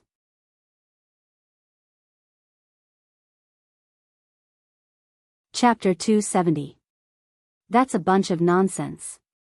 The young man was enraged by Jiang Pengji's words. It was hard for him to maintain his elegant demeanor. Jiang Pengji snorted. She looked at Master Yuanjing and then at the young man named Zuda. She mocked, you said that I'm talking nonsense, but why don't you take a look at what's in your head? The sage said that the people are more important than the king. If the king is like this, how can the gentry be more important than the people? You said that I rely on my ancestors, but you can argue with me here because you have a good ancestor, right? Jiang Pengji did not like the young man named Zuda. She realized that not only did he have the heart of a saint, but he was also retarded. The young man was speechless. Jiang Pengji spoke again, but this time, she was not talking to the young man. She was asking Master Yuanjing. I thought that Master Yuanjing was famous, so he should be very careful when he accepted disciples. How could he be so old and blind that he accepted such an extreme and stubborn blockhead as his student? She did not hide her disdain for the young man when she said that. This time, the young man was so angry that he couldn't even speak a word. His face was flushed red. He did not care how Jiang Pengji attacked him, but he could not let her implicate his respected teacher. Master Yuanjing was not angry. Instead, he looked at Jiang Pengji meaningfully. Humans are not perfect. Even saints are like this, let alone ordinary people. As a teacher, you need to know that teaching is not discriminatory. Then you can teach, and solve doubts. Although Zuda is wrong, he has his merits. How can you just look at one side and deny everything about him? If what you said is true, Langi Academy should be empty. I'm not a perfect teacher, and I'm not qualified to be a teacher. It was because of his shortcomings that he needed to learn. It would take more than 1 or 2 days to correct, not to mention a well-formed temperament. Master Yuanjing said calmly. There was even a smile on his face that made Jiang Pengji feel uncomfortable. If one had to describe his smile, it would be cunning. Master Yuanjing was respected by the people and the students. It was not only because he fought for the 3 cities from the royal court of the north borderline when he was young, nor was it because he was knowledgeable. More importantly, it was because he treated his students equally. Whether it was the son of a noble or the descendant of a peddler, in his eyes, a student was just a student. He would not look up to a student because he was outstanding or had a noble background, nor would he look down on a student because he was stubborn or had a lowly background. As long as their nature wasn't bad, their roots weren't rotten, and there was still room for improvement, then they were worthy of his careful guidance. Jiang Pengji said, "You're quite protective." Mr. Yuanjing said calmly, "Zuda's nature isn't bad. He's just a little paranoid, but he can still change." Jiang Pengji squinted her eyes and said, "Oh." She suddenly raised her hand and pointed at the 2 people who were still in the hot spring and did not dare to come out. In your opinion, what do you think about these 2 people? When she asked this question, many people who were watching the show pricked up their ears, and the person in question even had his heart in his throat. Being targeted by Lu Shi meant that they were not fated to be officials, but if Mr. Yuanjing praised them, there was still a chance. Mr. Yuanjing suddenly smiled. He raised his hand and stroked his gray beard. His eyes were a little bright. It was said that one's eyes could reflect one's true age. Mr. Yuanjing took good care of himself, but he still looked like he was in his 30s or 40s. His eyes were clear and bright, with a deep wisdom. It was impossible to guess his real age just by looking at his eyes. Mr. Yuanjing had seen people who held grudges and aggressive people, but it was rare to see someone like Jiang Pengji. He said, looking at his behavior, he has a dignified appearance and is made of gold and jade. Looking at his inside, he has a belly full of rubbish and is rotten inside. Are you satisfied with this answer, Lang Jun?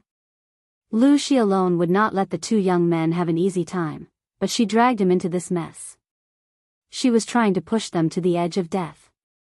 Really, she was evil, he thought. How could Mr. Yuanjing not see that he was being used by Jiang Pengji? But he did not like to be calculative with the younger generation, so he did not expose her. Mr. Yuanjing's evaluation was like a bolt from the blue to the two young men's ears. Although they were in the warm hot spring, they felt like they had fallen into an ice cellar. A terrifying chill spread from the soles of their feet to the top of their heads. Lu Shi had cut off their path to fame. Mr. Yuanjing's evaluation was enough to make them lose their footing in Dongqing. Jiang Pengji smiled with satisfaction. Her eyes were slightly curved like the bright crescent moon, which was similar to Mr. Yuanjing's. I drank too much just now. Please forgive me if I offended you. Mr. Yuanjing shook his head helplessly. She was taking advantage of the old man's age, but he was not blind. He could see clearly whether Jiang Pengji was really drunk or pretending to be drunk. It's okay. It's just that drinking hurts the liver. It's better for young people to drink less. Zuda, let's go. I'm sorry, master. I was rude today, so you were put in a difficult position by a kid. After leaving the waterside pavilion, the young man named Zuda hung his head low like a rooster who had lost a fight. He was unhappy. Mr. Yuanjing folded his hands in his wide sleeves. His footsteps were leisurely as if he was taking a stroll in the park. Zuda, look at that young Lang Jun. What do you think of him? The young man turned his face away. He was still angry. He has a sharp tongue and a bunch of crooked reasoning. Mr. Yuanjing did not comment. He raised his eyebrows and asked, what else? The young man was speechless. He could not say anything else for a long time. Mr. Yuanjing sighed and said, you were blinded by anger and resentment, which affected your judgment. This is a taboo for a strategist. You can't judge a person by his appearance.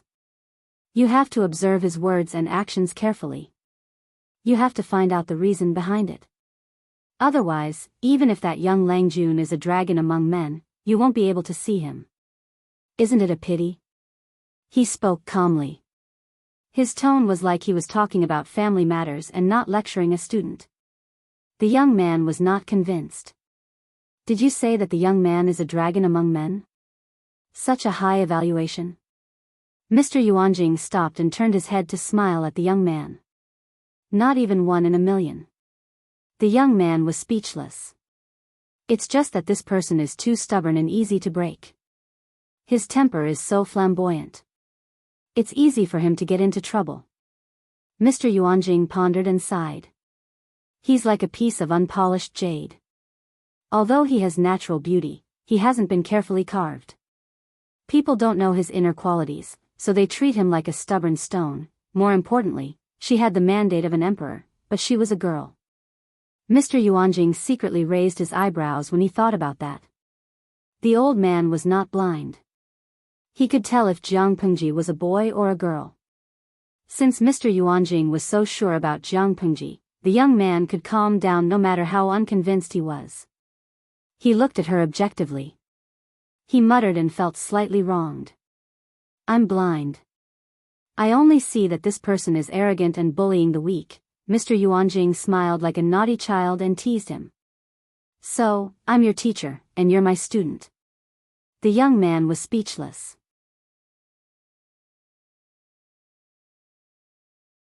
Chapter 271. Since Master Yuanjing was bringing a few students with him, the hot spring that he had requested was very big. There was even a smaller companion spring inside. There was a pavilion, a terrace, and a waterside pavilion. It was enough for the master and his students to have fun. This was also the most luxurious private room in the hot spring hotel. If he wasn't Master Yuanjing, who was famous in Dongqing, he wouldn't have been able to get such a good room. Zuda accompanied Master Yuanjing back. When he was about to open the door for the master, he saw Master Yuanjing wave his hand with a playful expression. "Listen, is there anything strange?" The young man, Zuda, was confused. They didn't go to the wrong room. Why was the master keeping them in suspense? "Master, what's wrong?" Master Yuanjing smiled and said, "Usually, they follow the rules and etiquette, but they like to play around in private. When I'm not here, how can it be so peaceful if they don't play around? Therefore, there should be a distinguished guest." "Zuda, what do you think of my appearance?" The young man choked and then said seriously, "Master, you are handsome and spirited. You don't lose to the young people." Master Yuanjing nodded in agreement and said, "I think so too." The young man was speechless. He opened the door with the air of a knowledgeable scholar. His clear eyes scanned the inner room and he understood. He saw the person he expected and said, "I haven't seen you for many years. How have you been, Chief Lu?" Because of Gu Min, the Lu residents and Master Yuanjing had some connections. The two families had contact with each other. Even though Gu Min had passed away many years ago, the second wife didn't forget to send gifts to Master Yuanjing during festivals. The two families had a good relationship. The distinguished guest that Master Yuanjing mentioned was no doubt Lu Shi. As for Feng Ren, he was just there to join in the fun. The teacher secretly glanced at a few of his students. They were well behaved because Lu Shi and Feng Ren were there. Each of them was acting like a gentleman. One of them was reciting, two of them were competing, or three of them were discussing poetry collections in secret, whispering to each other. They were quite good at bluffing. Lu Shi had been waiting for a while. When he saw Master Yuanjing finally appear, he couldn't help but feel relieved. To be honest, this hot spring room was poisonous. Any student who mentioned it seemed to be famous in history or unofficial history. He felt a little pressured. He went forward to greet Master Yuanjing, and the two of them sat down. Before Lu Shi could speak, Master Yuanjing said, "I know why you're here, County Chief Lu." Lu Shi opened his mouth and swallowed the polite words he wanted to say to warm up the situation. He asked, "Since that's the case, what do you think?" The other students seemed to be very serious, but in fact, all of them pricked up their ears to listen to the purpose of County Chief Lu's visit. "I have said before that I will accept 4 people as my disciples according to fate. A while ago, I had already accepted a filial disciple. 4 people have reached the age limit, so I will not accept any more disciples. Your son is a dragon among men. If you don't mind Langi Academy, you can come and study here. You are most welcome." Master Yuanjing shook his head, but he did not look regretful. Moreover, even without Zixiao, your Lang Jun and I are not fated to be master and disciple. Lu Shi felt a little annoyed. He hadn't said anything yet, but the old man in front of him had already said everything he could. However, he didn't force it. His initial plan was to go to Langi Academy and leave everything else to fate. Now, it could be said that his wish had been fulfilled. That's good. Then I'll temporarily entrust this mischievous son of mine to Mr. I hope Mr. will take good care of him. Master Yuanjing said half-truthfully, "Your son is full of anger. If I don't take care of him, my Langi Academy will be overturned." Lu Shi's facial expression changed slightly when he heard that. If others heard Master Yuanjing's words, they would definitely think that Master Yuanjing despised Lu Shi's son for being naughty or difficult to discipline. But Lu Shi understood what Master Yuanjing was implying. Master Yuanjing and Master Liaochen seemed to be able to see that Lanting's fate was extraordinary. Master Liaochen once said that there were less than 5 people in the 5 kingdoms who could see the emperor's aura around Jianghu. However, his daughter seemed to be unlucky. Not only did she meet Master Liaochen, but she also met Master Yuanjing. I am not a talkative person. You can rest assured, County Chief Lu. Master Yuanjing saw through Jiang Pengji's physiognomy, but he did not expose her. Instead, he quietly covered up for her. It was obvious that he did not have the same opinion as others. According to the scholar's point of view, a woman with the emperor's fate was a demoness who brought disaster to the country. At their level, they had already broken away from the restrictions that ordinary people had. Otherwise, how could they be called masters? Many times, even if they saw something, they would keep quiet. Lu Shi forced a smile. If Lanting is really so naughty and overturns your academy, the Lus will help you rebuild the academy even if we have to spend all our fortune. Master Yuanjing stroked his beard and said, County Chief Lu, I am looking forward to it. Lu Shi was speechless. Looking forward to it? At that moment, Master Yuanjing added, the roof of the east wing was blown open by the strong wind last time. The students are not good at repairing it, but it still leaks every rainy day. If you really help the academy rebuild it, the children will not have to climb up the roof. Lu Shi was speechless. I can't believe you are this kind of Master Yuanjing. In Lu Shi's mind, Master Yuanjing should be as bright as the moon. He should be a noble person who was hard to get in touch with. Now that he met him, how should he put it, it felt like his idol had been shattered. It seemed that Master Yuanjing was too down to earth. Feng Ren, who was beside Lu Shi, was also stunned as if he had been struck by lightning. No one would have thought that Master Yuanjing, who was said to be otherworldly, was like an old child in reality. If that's the case, I will go and call my son here so that you can take a look at him. Master Yuanjing smiled and said, there is no hurry. I have just seen the little Langjun outside. He is indeed a bright and healthy child. There is no need to trouble you, County Chief Lu. I will let my students run errands for you. Why don't you play a game with an old man like me? For some reason, when Lu Shi heard Master Yuanjing talk about his daughter like that, he suddenly felt uneasy. It was understandable that he had a bright and clean face, but where did he see that he was healthy? Not only was Lu Shi confused, but the young man from Zhuda University who followed Master Yuanjing was also confused. How could that rude teenager be the Langjun of County Chief Lu? Then I will have to trouble you. Lu Shi looked calm, but he felt a little uneasy. He felt that his daughter was stirring up trouble again.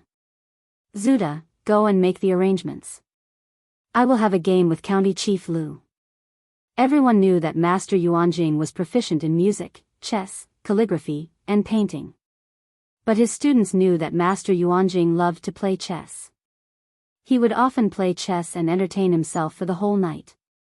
Master Yuanjing held a black chess piece with his back facing the door. It was as if he had eyes on the back of his head. He said to the young man who had just crossed the door, Zixiao, go and call for the number 3 Tianzi room in the Fanghe courtyard.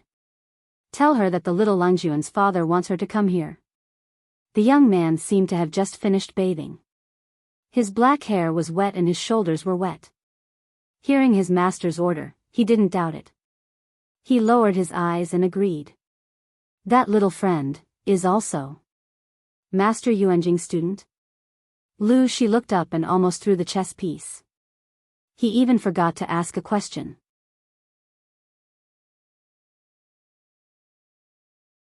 Chapter 272.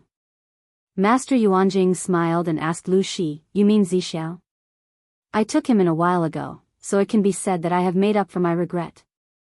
By the time he finished speaking, the young man had already turned around and left, leaving behind only a slightly thin and tall silhouette. Lu Shi's eyes widened as if he had thought of something.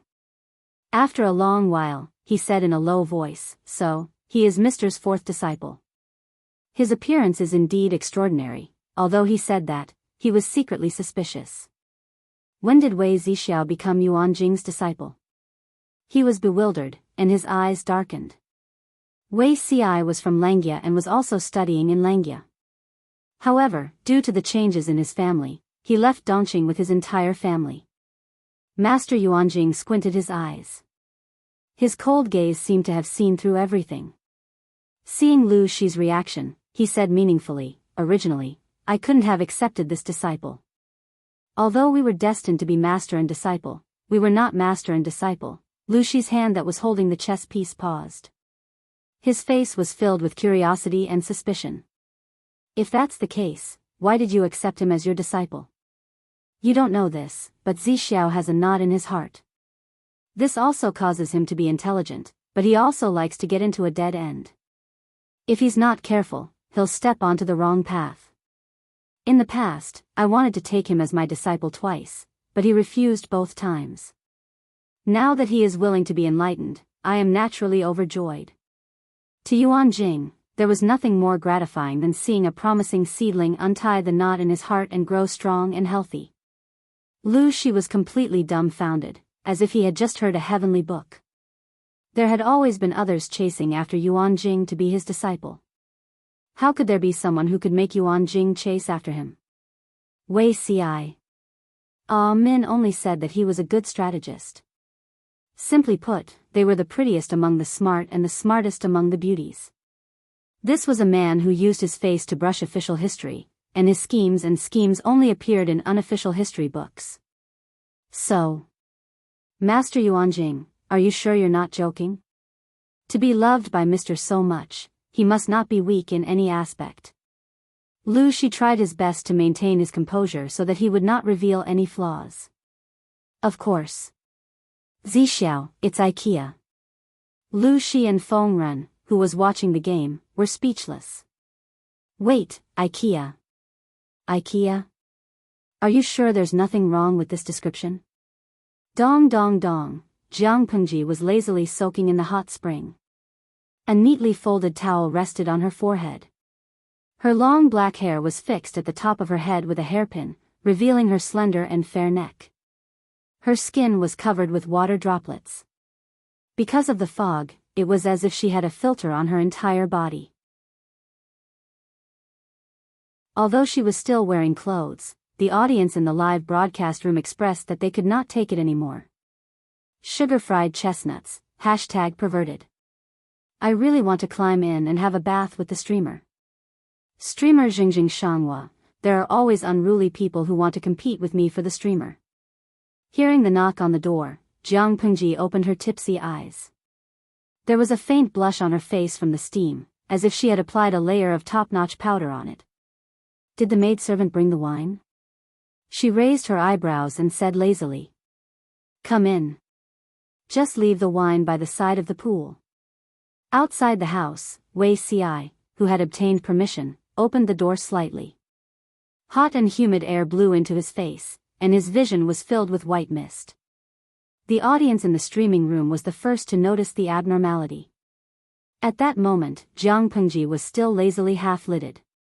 One chestnut, host, stop sleeping. There's a strange man coming in. Be careful. Lo Siji Lianmeng, it's a man, not a maidservant. Host, don't sleep over. Be careful not to be taken advantage of. Wei Feng Tang Tang, host, stop sleeping. Get up quickly. Someone reminded Jiang Pengji. Naturally, there were also people who noticed the strange man's appearance. But in a flash, the bullet screen full of infatuated fans covered all the reminders. It was an unprecedented grand occasion. Looking at the changes in the bullet screen, Jiang Pengji frowned slightly. She did not need to turn her head to guess the person's magnificent appearance. The audience in the streaming room did not have any other good points, but they had a normal sense of beauty. Not every beautiful face could make them lick the screen.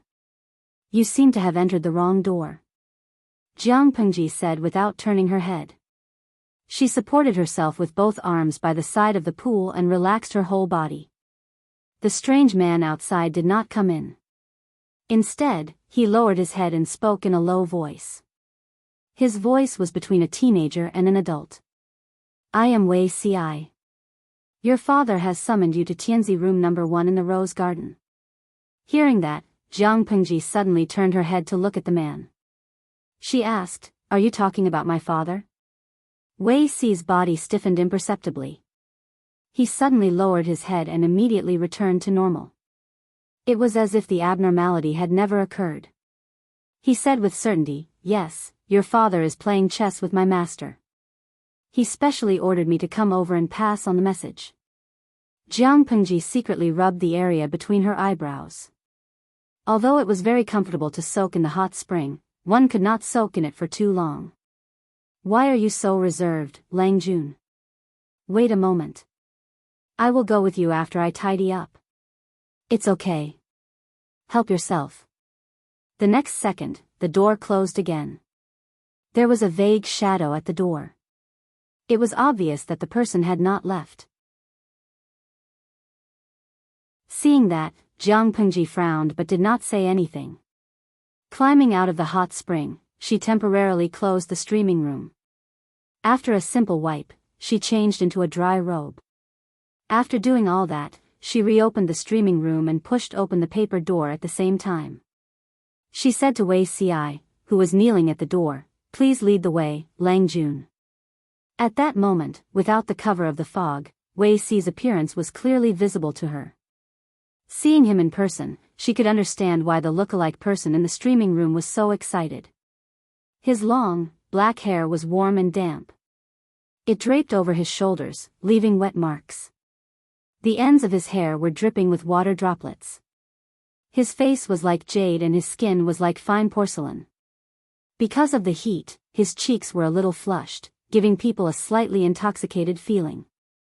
His hair was like a knife, his eyebrows were like ink, and his pure black eyes were cold and calm. When he looked at Jiang Pengji, he did not reveal the slightest emotion. It was as if he had emptied his mind. Not to mention anything else, just this alone made Jiang Pengji feel that it was interesting. It seemed that she had just met this young man for the first time. Why did he have such a high level of vigilance against her? Her eyes turned and a plan came to her mind. Jiang Pengji knelt on one knee and moved slightly closer to the young man. Her pair of eyes that seemed calm could not help but ripple.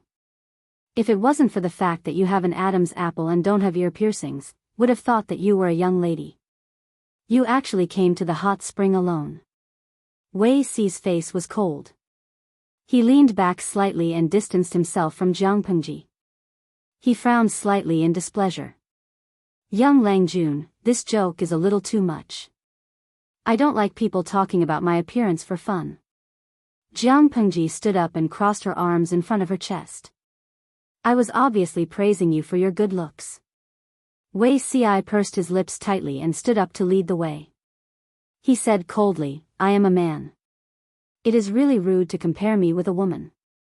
Jiang Pengji was speechless. Oh, he has quite a temper. Lanting? A familiar yet slightly doubtful voice interjected.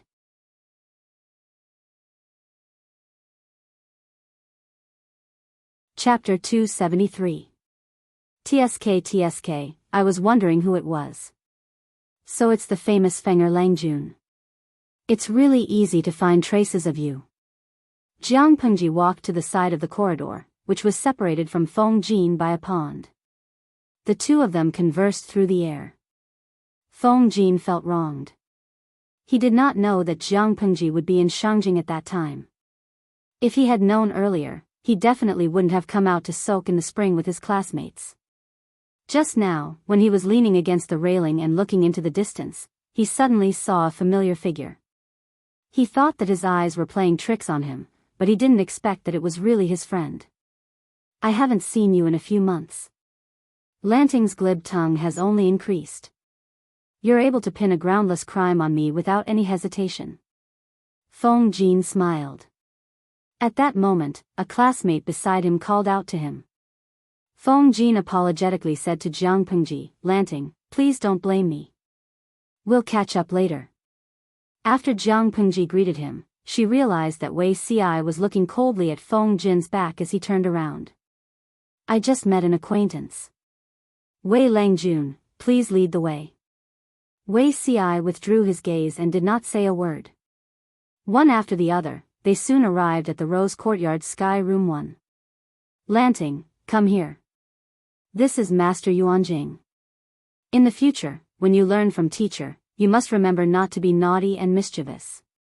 Lu Shi's chess skills were not bad, but compared to Master Yuanjing, he was still lacking. So, he lost without feeling depressed or embarrassed. By the time Wei Ci brought him over, the chessboard had already lost its momentum. Lu Shi decided to divert his attention. Master Yuanjing said to Jiang Pengji, "Little friend, we meet again." "Hello, sir." She greeted him obediently and said to Lu Shi, "Don't worry, father. I know."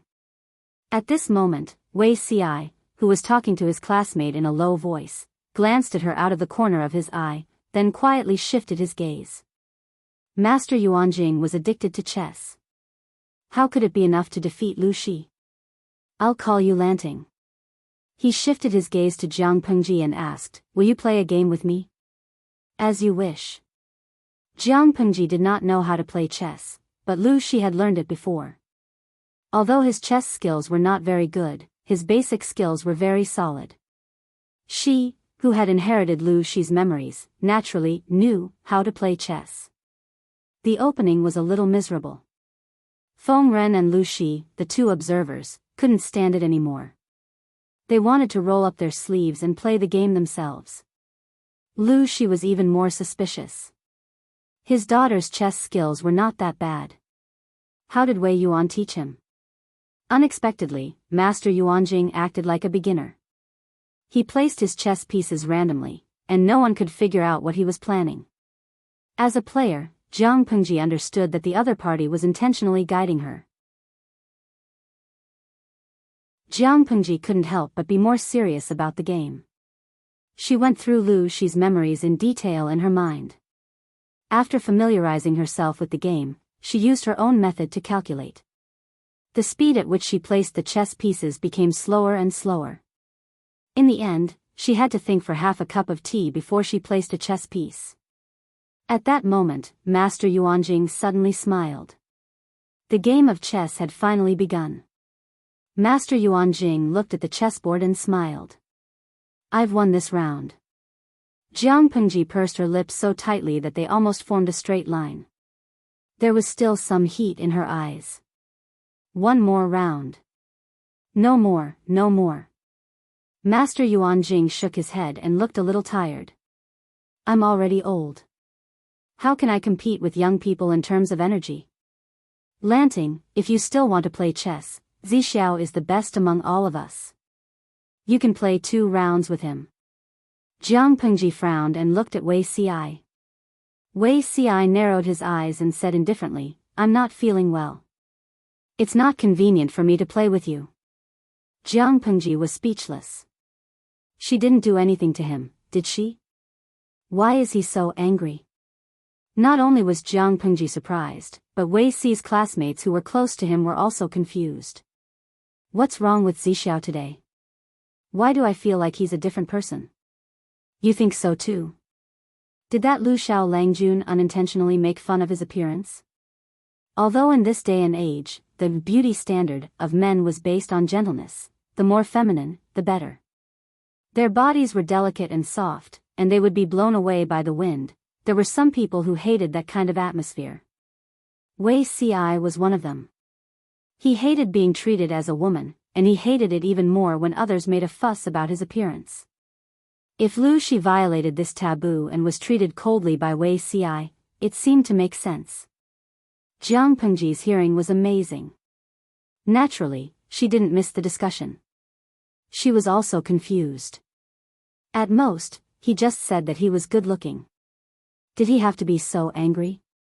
However, she wasn't a credit, nor was she gold or silver. She couldn't expect everyone to like her. If Wei Ci didn't like her, so be it. It wasn't like she would lose a piece of flesh. Jiang Pengji soon forgot about this detail. She sat quietly at the side and watched the others play. Lu Shi, Feng Ren, and the other elders were also sensible. They knew that their presence would make the others feel uncomfortable, so they simply found an excuse to leave. However, before Lu Shi left, he winked at his daughter. "Don't give yourself away, my daughter. Do you know how to play the drinking game?" Jiang Pengji was young. The others were either in their 20s or about the same age. She, a teenager, sat quietly in the corner and watched the others play and talk. No matter how one looked at it, the scene was a little sad and pitiful. Therefore, someone took the initiative to talk to her. She was silent for a while, then said, "I know how to drink." "Huh, you're still young. You only took a few sips of wine. How can you say that you know how to drink?" The other party smiled and patted her shoulder as if they were close friends. "We'll be classmates from now on.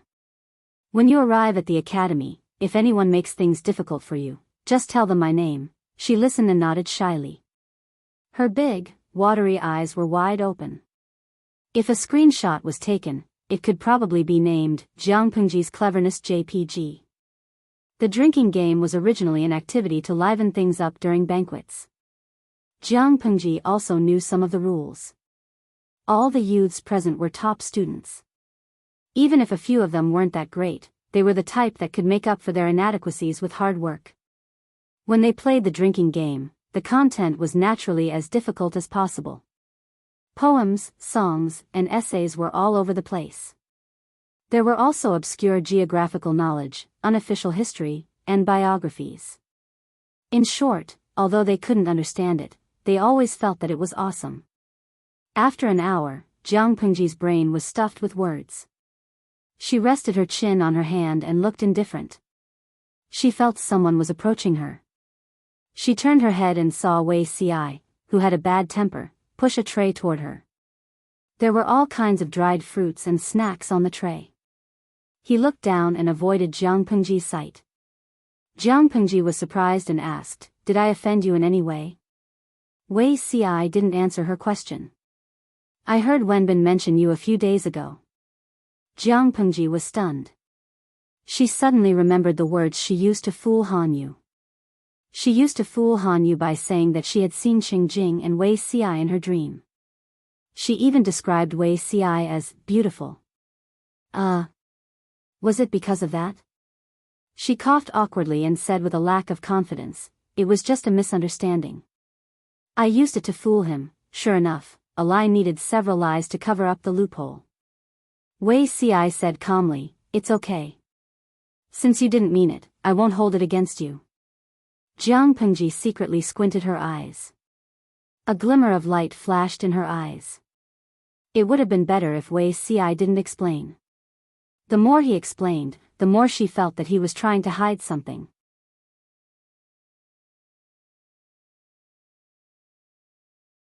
Chapter 274. Wei Ci looked at Jiang Pengji's side profile, and his heart was filled with complicated feelings. She was like a savage, bloodthirsty, and ferocious beast that lived on human flesh staring at his fragile neck. Her snow-white teeth had some minced meat on them, and saliva was dripping from them. He could smell the stench coming from the tip of his nose. The shadow of death shrouded him.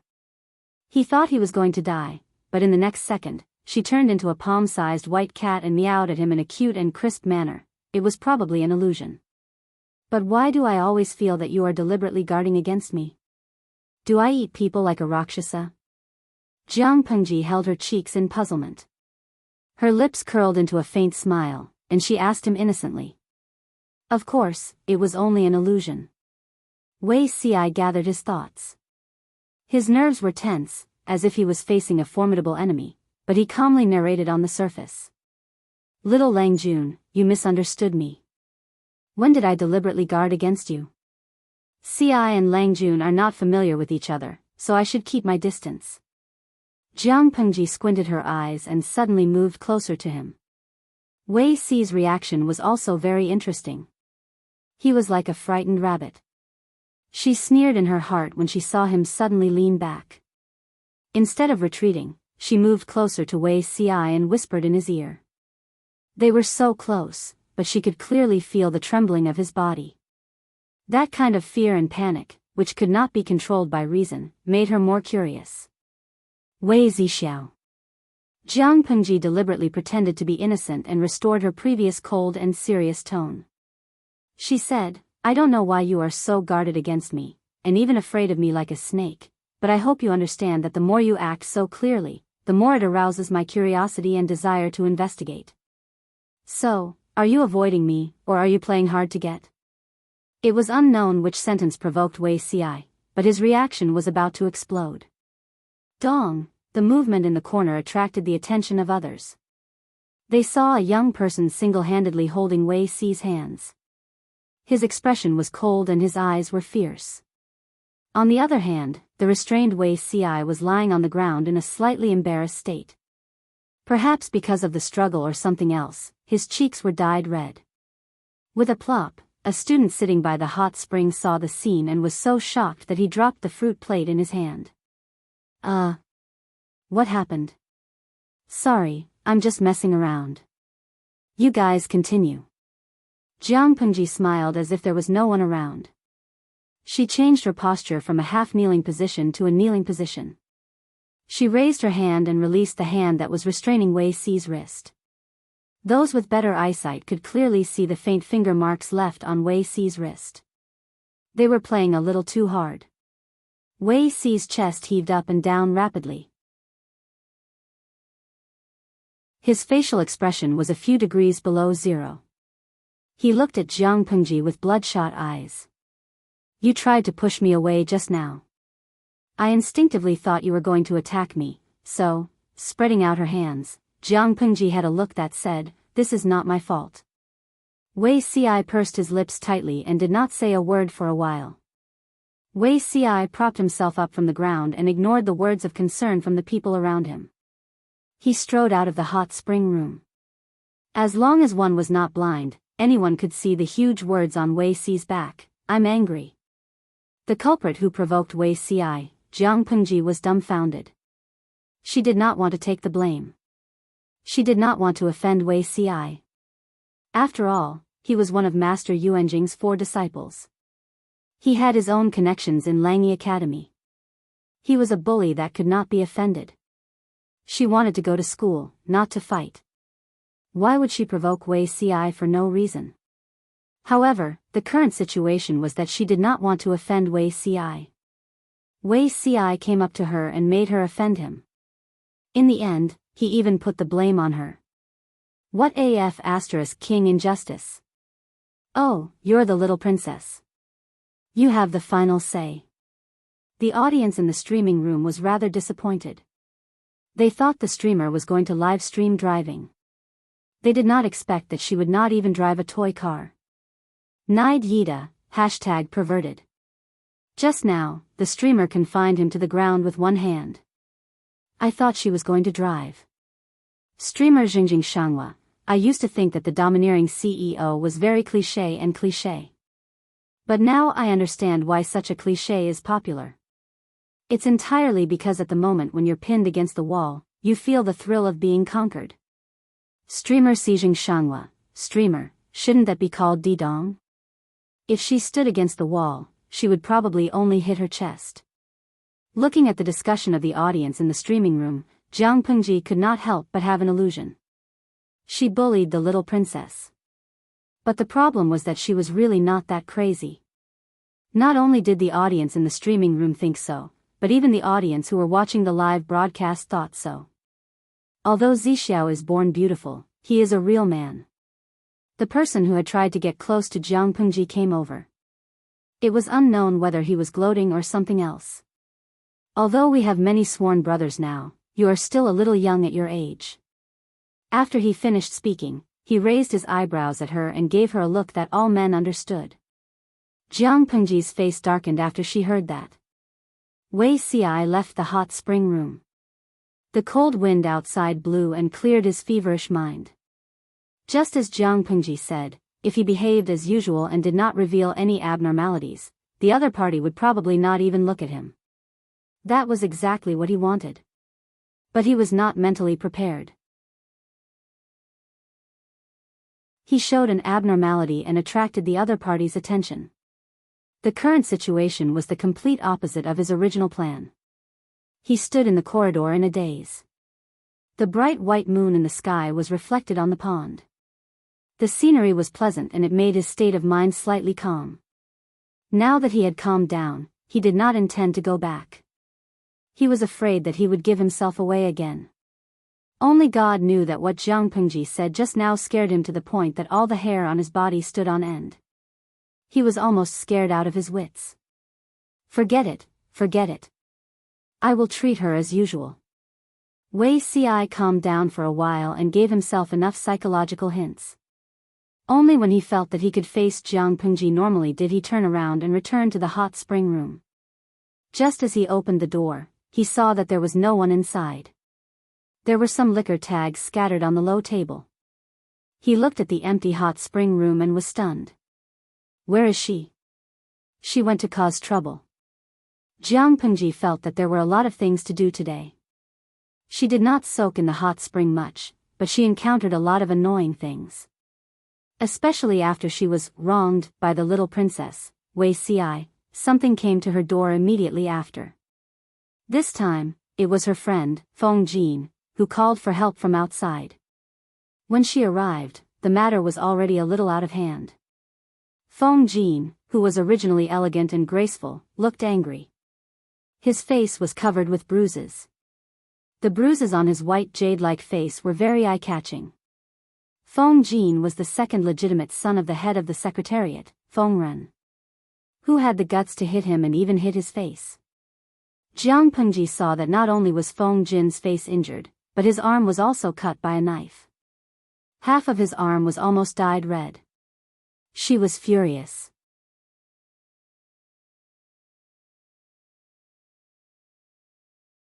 Chapter 275. Feng Jin was grimacing in pain, but when he heard Jiang Pengji's arrogant declaration, his hands stopped hurting, but his stomach hurt. If they were in Hejin County, it would be fine for her to be so arrogant. At least Lu she could handle it. But now, they were in Shangjing, where the emperor was. She did not have the advantage of being a local snake, but she could still be so arrogant. Thinking of his humility just now, in exchange for such humiliation and a knife to his arm, he suddenly felt that it was better to be arrogant. Lanting, be careful. These people are not friendly. Feng Jin covered his wound with his left hand. Blood kept flowing out from between his fingers. His face was pale because of the pain and blood loss. Even his voice was very weak. Messengers from the royal family of the northern borderline, Jiang Pengji looked at the few strong men who were confronting the people in the courtyard. Each of them had small braids of black hair and a floral scarf on their heads. Their thick eyebrows slanted to the temples, and their faces were deep and well-defined. She could tell at a glance that they were foreigners. They were naked from the waist up. There were strange and complicated tattoos on their shoulders and chests. One could vaguely see that they were ferocious beasts. Their muscles bulged like stones, and one of their arms was thicker than Feng Jin's thigh. Their skin was oiled and could even reflect light. Oh, messengers from the royal family of the northern borderline? Jiang Pengji sneered coldly and took 2 steps forward. The crowd automatically made way for her. Feng Jin, you've lived like a dog, haven't you? You're the son of the head of the secretariat, and you're being bullied like this? They're just watchdogs.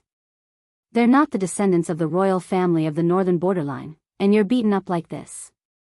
You're a disgrace to your father. Feng Jin's expression changed.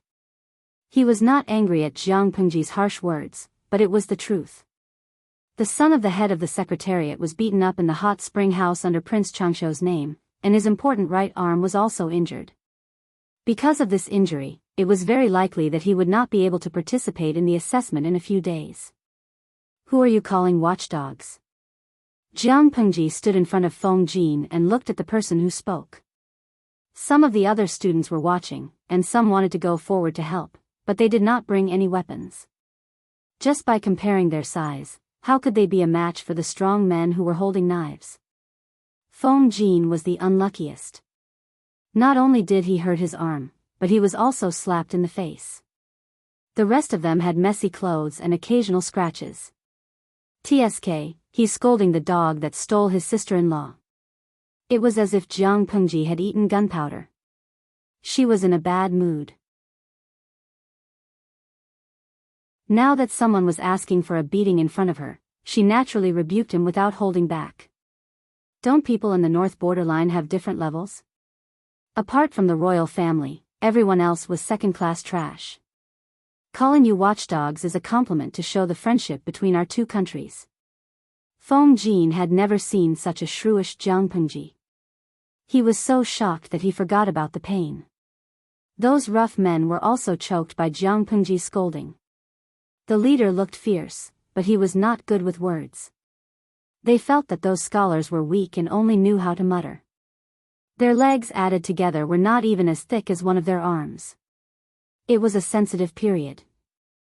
Even if they humiliated these people, the Dongqing royal family would not do anything to them. Who did you say had an affair with sister-in-law? A trace of panic flashed across the leader's face. He took a step forward with his knife and instantly closed the distance between him and Jianghu. He threatened her fiercely. Jianghu laughed and grinned, showing her white teeth.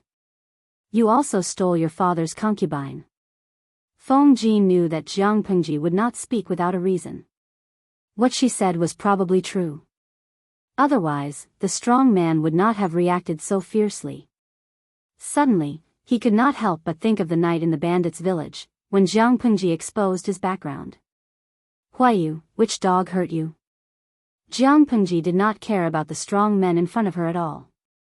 If they were not happy, she would fight. She would not lose in an argument, let alone in a fight. Lanting, Dongqing is a land of etiquette. Feng Jin secretly smiled bitterly. Oh yes, the one who hit me was the one with the green headscarf. He felt that Jianghu's words were very cool, but he also had to pay attention to the influence between the two countries. However, his friend was willing to stand up for him, so he could not refuse her kindness. Speak the human language to people because people can understand the human language. Speak the dog language to dogs because dogs can't understand the human language. Look, if you speak the human language to them, they can't understand. But if I speak to them like that, can't they understand? Jianghu snorted. When dealing with foreign friends, you should change accordingly and actively eliminate the language barrier. That is the correct way of diplomacy. Everyone knew that Jianghu was bullshitting, but some people felt that they had been brainwashed. This kind of fallacious reasoning seemed to be quite interesting. The strong men from the northern borderline were there to pick a fight. Originally, they were quite happy to bully the weak scholars, but when they met Jianghu, who was so eloquent, they suddenly became angry. If they could not win in an argument, then they would fight. Anyway, it would be fine as long as no one died. Dongqing had been emphasizing culture and restraining martial arts for many years. The men at the border of the northern borderline were considered to be unyielding men, but after they entered Dongqing, all the men they saw were sissies with flowers in their hair and powder in their hair. Occasionally, there were a few normal men, but they did not use their limbs. They could pat their chests and say that the white chickens in the courtyard were not enough for them to chop, let alone the short man in front of them. As it turned out, they seemed to have met a fake sissy, but a real Hercules. Bang! Jianghu's body was thin and small, so she had the advantage of dexterity. Her strength and appearance had nothing to do with each other. They thought they could take her down with a raise of their hands, but they did not expect her to be more slippery than a loach. She snatched the blade from one of the men's hands with her bare hands and pinched the man's wrist with 2 fingers. Not only did she force the man to let go of the blade, but at the same time, she turned around and got close to the man's chest. She pulled the man's body forward, and with her other elbow, she struck the man's Adam's apple. In a flash, she caught the handle of the blade that the man had let go of. At the same time, she twisted her body and kneed the man. Those with sensitive ears could even hear the sound of a sack bursting and liquid splattering. Everyone was speechless. Wait, that position. Feng Jin was so scared that he took a step back. His legs were faintly trembling. Jianghu used the strong man's body as a shield to block the knife that was aimed at her back. She turned her wrist and the blade turned in another direction. It was as if she had eyes on the back of her head. The blade moved agilely in front of the ambusher's eyes. Suddenly, blood splattered, and it hurt people's eyes. That was not all. After she dropped the shield, her fingers became claws and strangled the man's throat. She pulled him down and threw him to the ground.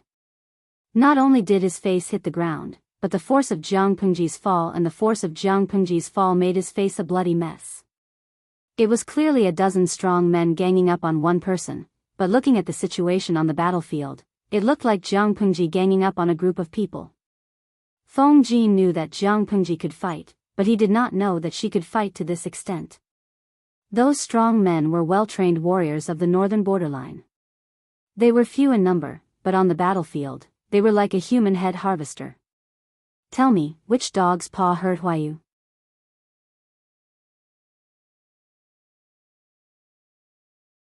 Chapter 276. Jiang Pengji basically showed no mercy. Although they were still alive, they were basically crippled. According to the customs of the three tribes of the northern borderline, the fate of these handicapped people was to be abandoned and thrown into the wilderness to fight for their lives with wild beasts. In the northern border where resources were scarce and the environment was harsh, this was a fate worse than death. Not answering? Fine, I'll chop off both arms. After saying that, the broadsword in her hand was already thirsty. At this moment, the sound of armor clashing and a series of heavy footsteps came from outside the courtyard. Wait! Jiang Pengji sneered in her heart. She would lose face if he told her to slow down. In the end, he was a step too late. He raised his hand and the blade fell. A bloody arm was chopped off. Jiang Pengji raised her head and looked out of the courtyard coldly. 2 rows of armored soldiers from the northern borderline ran in, all carrying shiny weapons in their hands. Each of them was murderous, and the aura around them was like that of a dormant ferocious beast. Their imposing manner gave people a very oppressive feeling. A man dressed in northern borderline attire came out of the crowd. Looking at the northern borderline warriors lying on the ground, his face darkened. I used my own abilities to kill people, why should I stop? Jiang Pengji removed her foot from his face and kicked him away. She stared at him coldly. If you want to blame someone, blame yourself for speaking too slowly. How can you blame me for acting too quickly? She struck first, not giving the other party a chance to question her. This is Dongqing, not the barbaric and uncivilized northern borderline. If you don't want to abide by the rules, get lost. Since you want to negotiate with the royal family through marriage, please show your sincerity. Jiang Pengji had beaten him up and chopped off his arm in front of him. The situation was already beyond redemption. At the end of the day, they were standing up for him. How could Feng Jin drag them down at this time? He panted and endured the severe pain in his arm. With a pale face, he said, seriously injuring the son of an important minister and humiliating the young students of Dongqing, is this the sincerity of your court in the peace talks? Today's matter cannot end so easily. Your northern borderline must give us an explanation. If these people were fooling around with ordinary people or poor disciples, Dongqing would have to swallow it no matter how unhappy they were. After all, they had to focus on the big picture. But what was the result? Among the crowd, Feng Jin was the most severely injured. He was the second legitimate son of the Feng family, one of the 4 noble families in Dongqing, and the son of Feng Ren, the head of the secretariat. If the bruises on his face were not applied with good ointment, it would probably take at least 10 days to half a month to disappear. Apart from that, his right arm was also cut by a knife. Blood kept flowing out. The injury to his right arm meant that he could not write, which would affect the upcoming assessment. In order to be in the limelight during the assessment, which student didn't put in great effort? If Feng Jin missed this assessment, all his previous efforts would be in vain. Even the plans he had made early in the morning would be disrupted. Who would compensate for such a huge loss? Feng Jin had suffered so much. Was he willing to be beaten up for nothing? Would Feng Ren let it go? Would the Feng clan let this go? For a prestigious landowning household that had existed for more than 1,000 years, they could lose their lives, but they could not afford to lose their face. Seeing that Jiang Pengji and Feng Jin were echoing each other with an arrogant attitude, the face of the man from the northern borderline who led the troops over also stiffened. Jiang Pengji added fuel to the fire and took the opportunity to add another sentence. If you have no intention of negotiating, you should make it clear as soon as possible. Today, you deliberately humiliated the son of an important official in the court. This matter must be reported to the officials. Instead of glaring at me here, why don't you go back and ask your master how to settle this matter? The other party was irritated by Jiang Pengji, and a lot of anger had accumulated in his stomach. A few warriors from the northern borderline were looking for trouble. Originally, they were secretly instructed by someone. Even if they hurt someone, they were not afraid. When the time came, someone would naturally come out to support them. Dongqing was used to being weak.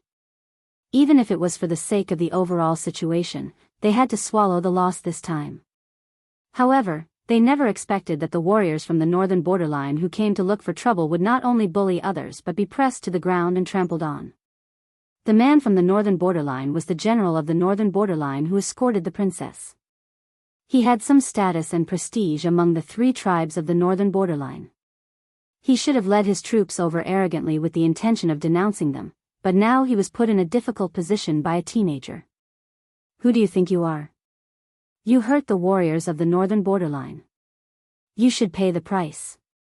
Arrest them all. The man from the northern borderline calmed himself down and planned to arrest them first so that there would be no evidence. As long as they insisted that they were the ones who suffered losses, according to the Dongqing royal family's usual weak style, the northern borderline would not suffer losses. So what if he was the son of an important minister in the court? As long as he did not kick an iron plate, the royal family of Dongqing would not dare to offend him when the marriage was already set in stone. Therefore, the man from the northern borderline looked at Jiang Pengji and Feng Jin with a hint of murderous intent.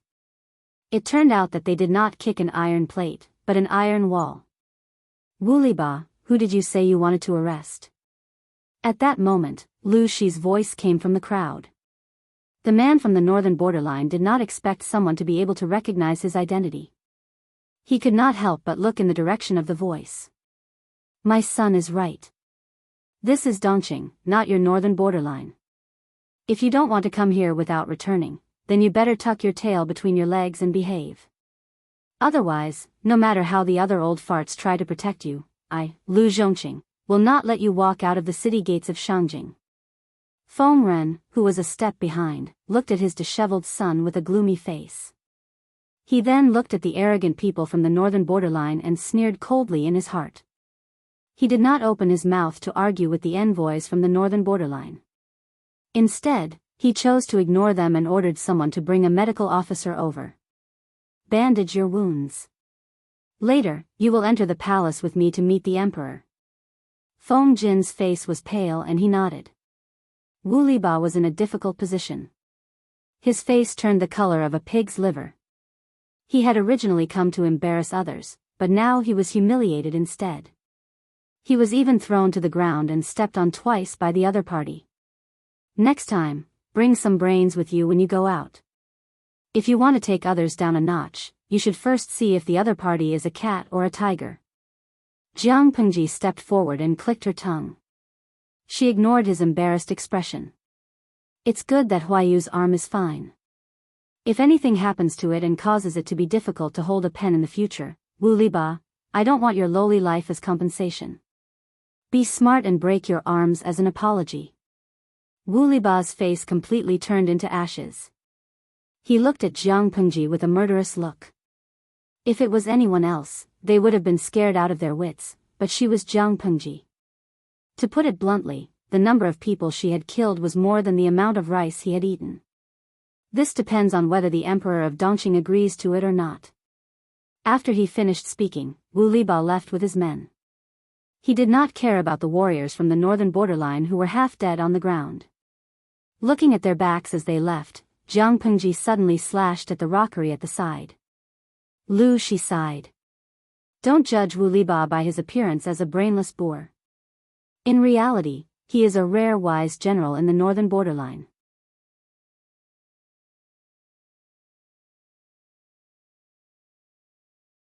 Chapter 277. Jiang Pengji had long foreseen the outcome of Nanqing's defeat, but she did not expect that the news of them asking for reinforcements had only just reached Dongqing. Coincidentally, they bumped into the marriage team of the 3 tribes of the northern borderline. Dongqing would be in trouble.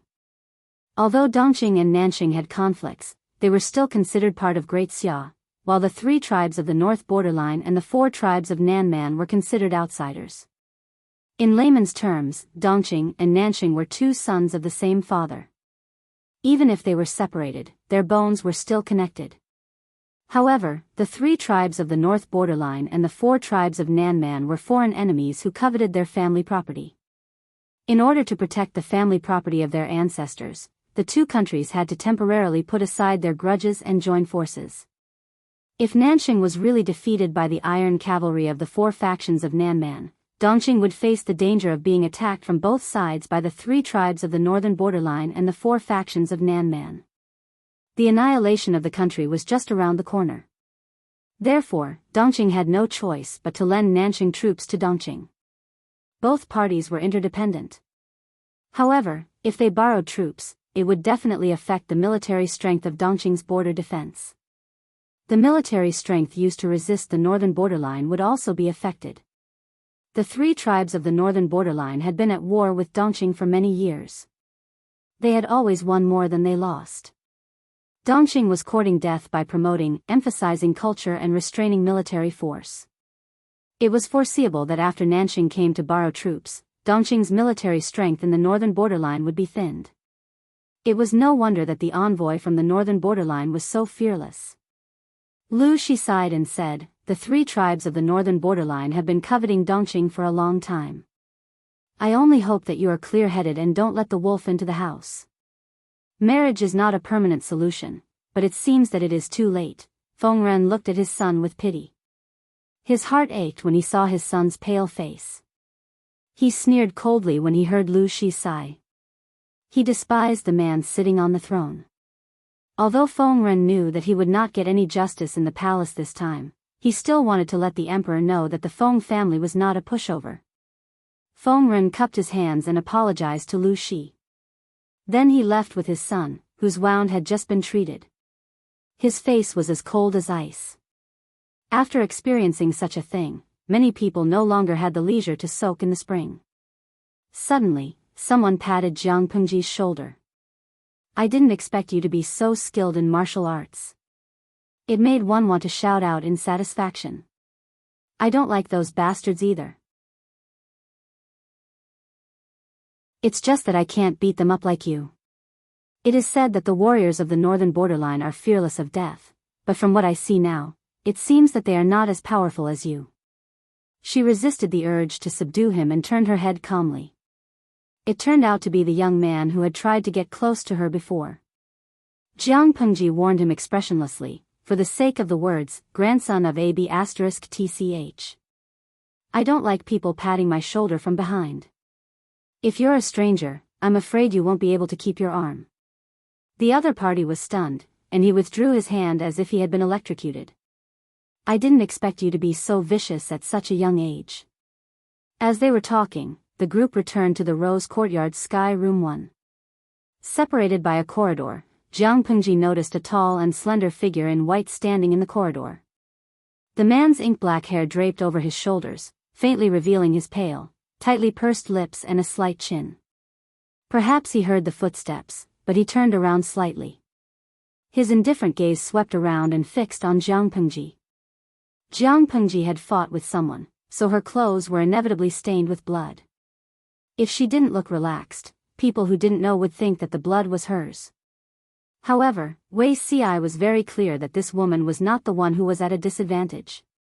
The blood could only belong to someone else. Thinking of this, Wei Ci moved his gaze away calmly and asked the young man who was familiar with Jiang Pengji. "Xiaoyin, what's going on?" A group of boorish men who claimed to be envoys from the northern borderline were causing trouble in front. A servant from the Feng residence came to Lanting for help. Out of curiosity, I followed them to take a look. I didn't expect those people from the northern borderline to be so arrogant. They bully Dongqing. How hateful. The young man's voice was filled with resentment, but he immediately resumed his playfulness. Zixiao, let me tell you, master really took in a good student. She's really good at fighting. A servant from the Feng residence? Wei Ci frowned and glanced at Jiang Pengji, who looked normal. Wei Ci had always known that she was good at fighting. Not to mention a few warriors from the northern borderline, if she had a spear, she could easily kill her way in and out of the enemy's formation more than 10 times. She could take the head of the enemy's general as easily as taking something out of her pocket. But, he sighed slightly in his heart. It was indeed different. He rarely saw this person show an expression other than indifference. If it was in the past, thinking of this, Wei Ci firmly suppressed the thoughts in his heart and calmed his mind. Facing this woman, he needed to be 120% vigilant. Otherwise, if he was not careful, he would have nowhere to hide in front of her. He had experienced this a long time ago. Jiang Pengji explained, Feng Jin is my good friend. He was bullied, so I naturally had to go over and support him. What's more, those boorish men from the northern borderline are really annoying. I gave them a light punishment, or else I would have nowhere to vent my anger. What a joke. Beating her partner was the same as beating her. Of course, she had to get back at them. You didn't just give them a light punishment just now. You made them lose their courage. To deal with the ambitious foreign tribes from the northern borderline, you should use such a forceful method. If you talk about propriety, righteousness, integrity, and trust with them, they will only think that you are afraid of them. Xiaoyin placed both hands on Jiang Pengji's shoulders.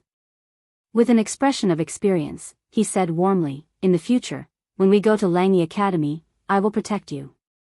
Wei Ci silently glanced at Lu Zhang's hands. His eyes gradually darkened. I said, don't pat my shoulder from behind. Jiang Pengji repeated. My name is Lu Zhang. Master gave me the courtesy name Xiaoyin. Look, we know each other now. We are not considered strangers, right? Jiang Pengji rolled her eyes and said, up to you. If I dislocate your arm next time, don't ask me to take responsibility. After saying that, Jiang Pengji skillfully shook her shoulders and slid out like a mudfish. Lu Zhang found that the shoulder under his palm had become extremely soft and smooth. Before he could subconsciously grab it, she had already left his palm. He could only stare at his hands in a daze. Then he looked at Jiang Pengji's back and sighed. You really have good skills. Wei Ci looked at him coldly.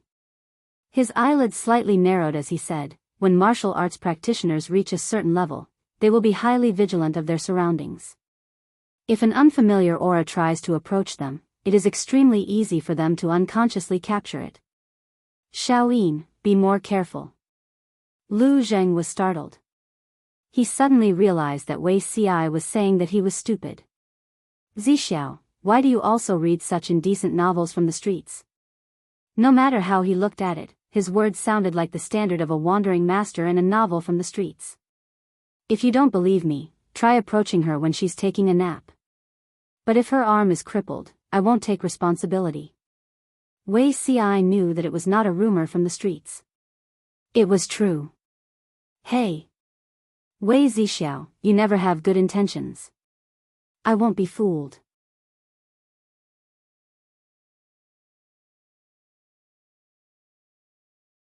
Chapter 278. After returning to the hot spring room, Wei Ci asked the other students in detail to understand the whole story. He sighed and said, Feng Huayu's fortune never comes in pairs, and misfortune never comes alone. He suffered for someone else for nothing. But it's fortunate that this is the case. Otherwise, tonight's incident would be difficult to resolve. Dongqing is already in a precarious situation. It can't withstand such a shock. Jiang Pengji listened at the side. She raised her eyebrows slightly and asked, what do you mean? Wei Ci didn't want to answer. After all, he had some indescribable resistance to this person. He subconsciously didn't want to have too much contact with her. But after a slight hesitation, Wei Ci recalled what Jiang Pengji whispered in his ear when she imprisoned his hands. He didn't want her to pay special attention to him. He could only let go of the grudge in his heart and truly treat her as a very ordinary person. Thus, Wei Xi answered calmly, "If I'm not wrong, these warriors from the northern borderline are planning to cause trouble for the residents of the Count of Jinbei." Lu Zheng, who was at the side, suddenly reacted.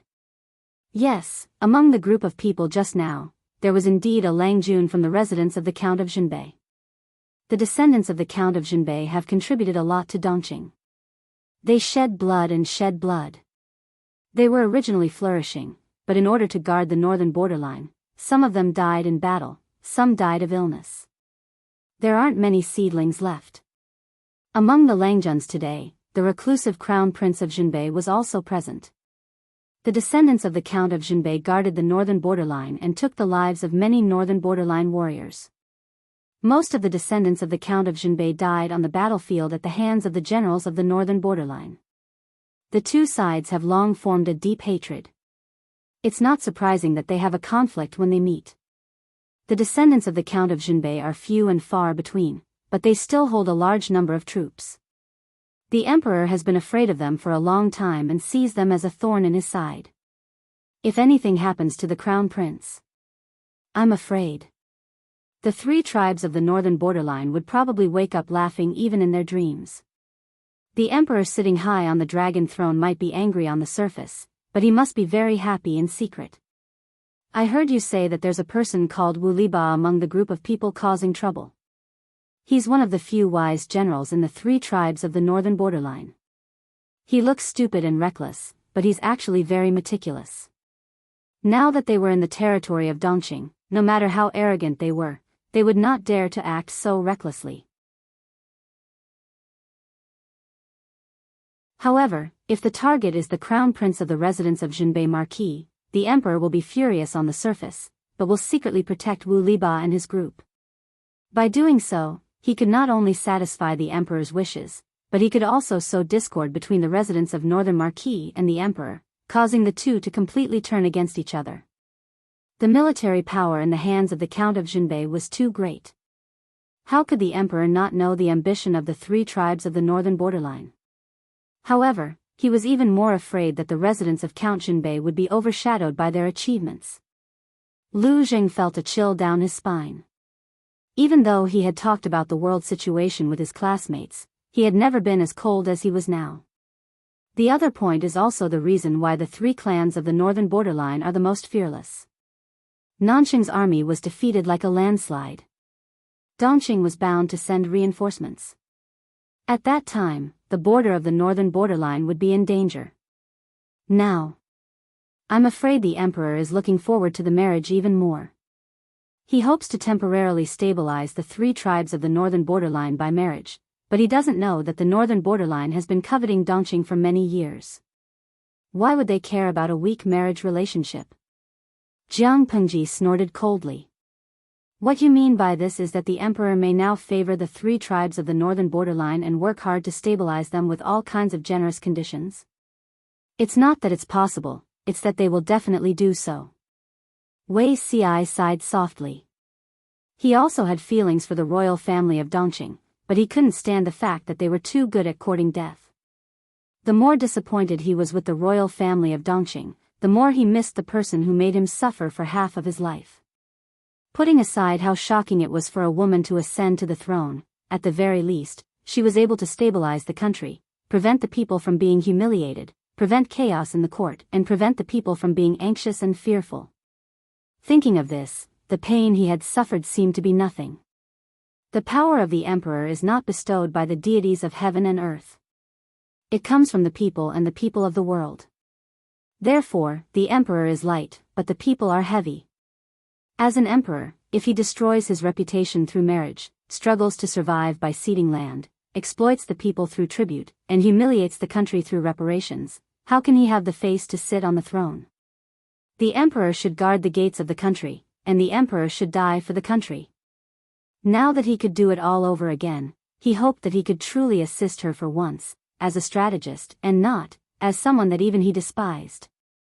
Jiang Pengji felt a little depressed. She snorted. Oh, The group of people from the northern borderline have achieved their goal of testing the bottom line by creating trouble. Wu Liba's actions seemed arrogant, but upon careful thought, there were many conspiracies and calculations involved. The emperor's final judgment was biased towards the northern borderline. Wu Liba's goal of testing the waters had been achieved, and he would be more fearless in the future. But Lu Langjun, you don't have to worry. As long as your father is still around, the emperor won't touch you easily. When he said this, Wei Si's expression was a little strange and conflicted, but he quickly restrained it. How could he not be conflicted? Lu Shi had clearly been personally. TSK, how could he become the county chief of Hu County? If Lu Shi had the ability, he wouldn't have ended up like that.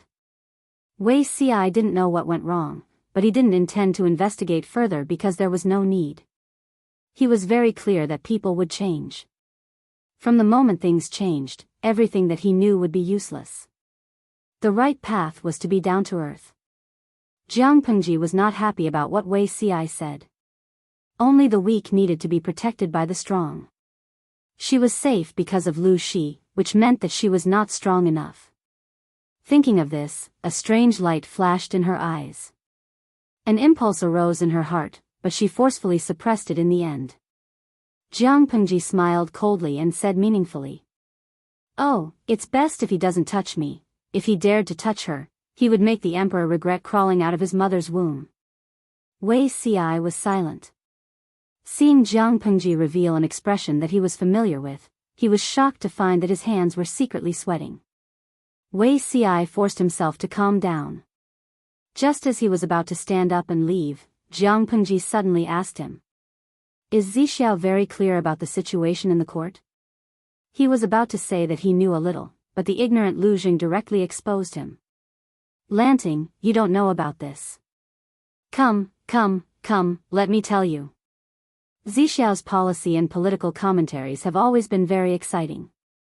He has a profound analysis of the world situation and always has his own views.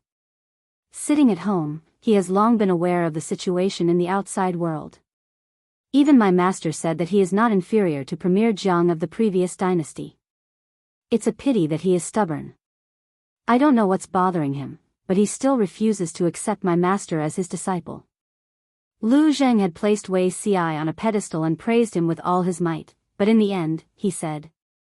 Fortunately, half a year ago, he went down the mountain and hit his head. He finally knocked the water out of his head and agreed to be my master's disciple. Jiang Pengji, Wei Si, I'll say it again, Lu Shaoyin. You. Say. Who? Brain. Head. Enter. Water. Yes. Suddenly, Lu Jing rubbed his arms. He was clearly in the hot spring, but his back felt a little chilly. Shaoyin, I suddenly feel a little itchy. Come, let's have a game. Without any explanation, Wei Si pulled the very unwilling Lu Jing away. Jiang Pengji looked at the bright moon hanging in the sky and suddenly curled her lips. She lowered her head to look at the card between her fingers.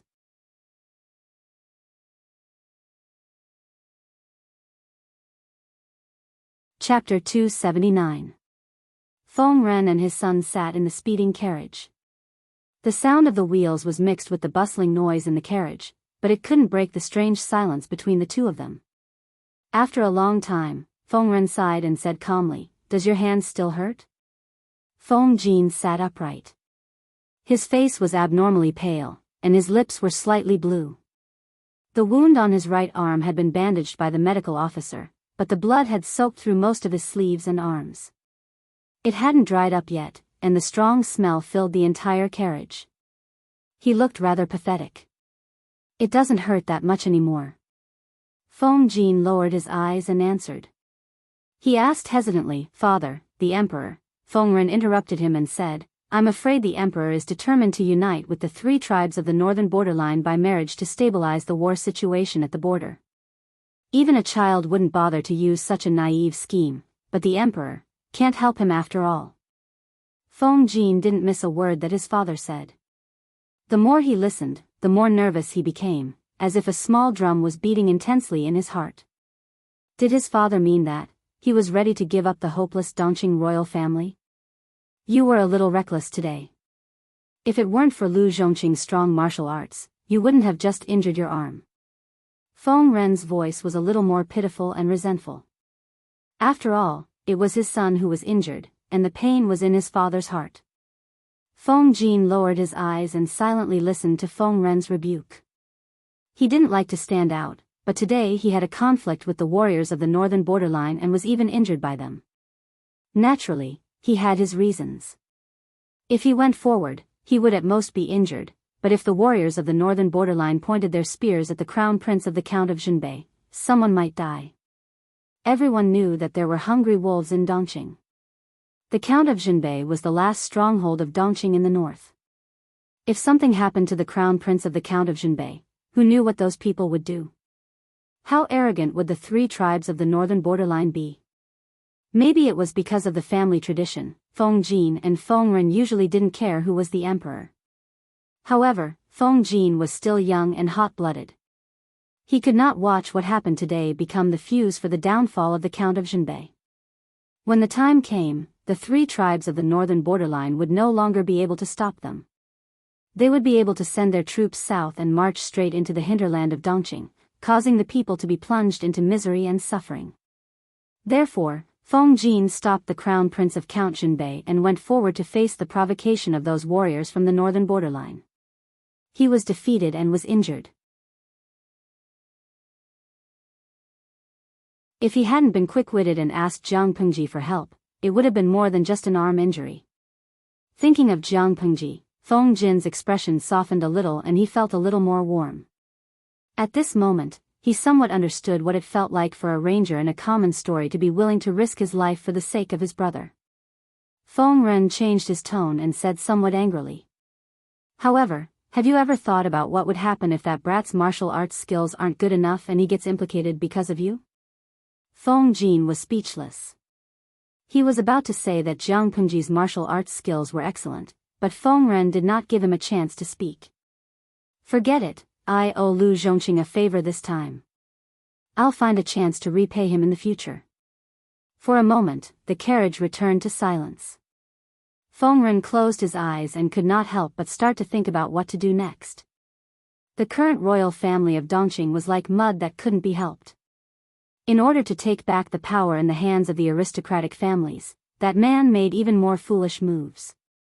He secretly supported the influence of his relatives and condoned the power of the eunuchs. He tried to muddy the waters so that he could fish in troubled waters and reap the benefits. What was the result? The struggle between the aristocratic families, the collective group of eunuchs, and the increasingly powerful influence of the relatives became more and more intense. The current emperor had great ambitions, but he did not have the means to control his subordinates. It was originally just a problem of the aristocratic family's power, but now it had become a hidden danger that affected the entire court and the whole of Dongqing. The Feng family had been passed down for more than 1,000 years. What kind of storms and waves had they not seen? Dongqing was just like a big ship that was leaking and in danger of sinking at any time. Now, it was time to retreat bravely and temporarily lay dormant to wait for the general trend of the world. But after a while, Feng Ren already had a plan in his mind. Feng Jin, who was beside him, was still worried. The carriage went straight to Shanyang Palace. The towering palace was like a giant beast lying on the ground. Although it was late at night, the palace lights were not extinguished. If one looked down from above, the brightly lit Shanyang Palace was like a brilliant pearl embedded on the ground. The emperor wanted to sit on the mountain and watch the tigers fight. Every day, he would play with the palace maids and concubines. He was extremely luxurious. Occasionally, when he wanted to have an affair, he would either visit the officials' homes incognito, humiliate the officials' wives, or kidnap women and lock them in the summer palace. The officials in Shangjing were angry but dared not say anything. In the early years, Feng Ren still had expectations for the emperor. He dared to speak and be angry, but naturally, he was not liked by the emperor. If he was not the leader of the Feng family and the emperor did not dare to touch him, he would have lost his official position and his family would have suffered. Minister of the Secretariat, what's wrong with you today? At this time, His Majesty has already gone to bed. Feng Ren smiled coldly. His eyes seemed to be penetrating with cold knives.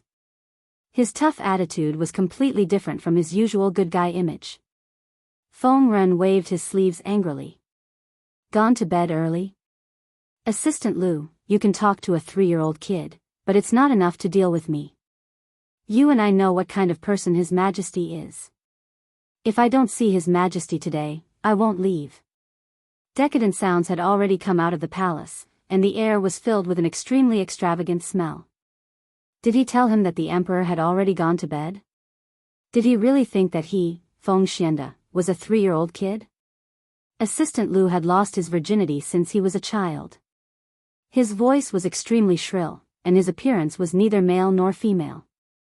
However, he could climb to the position of Assistant Lu in the Shiraba of Shanyang Palace and become a close eunuch trusted by the emperor. He was naturally good at observing people. He smiled awkwardly. Minister of the Secretariat entered the palace late at night. Logically speaking, should report as soon as possible.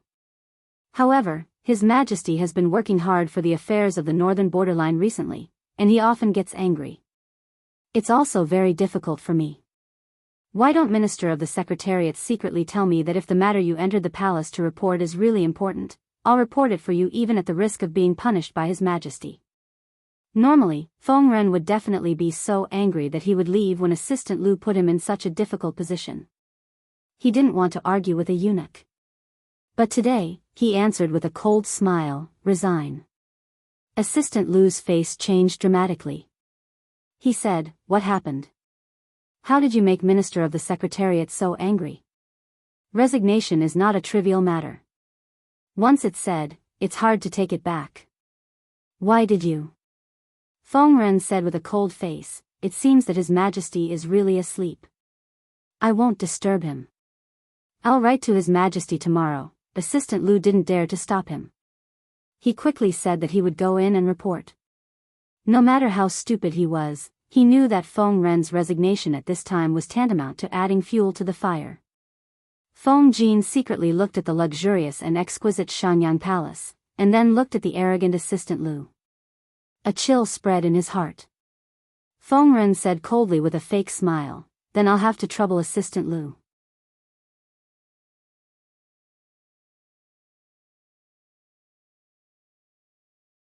Chapter 280. Feng Ren came out of the palace with a cold expression. Huayu, let's go.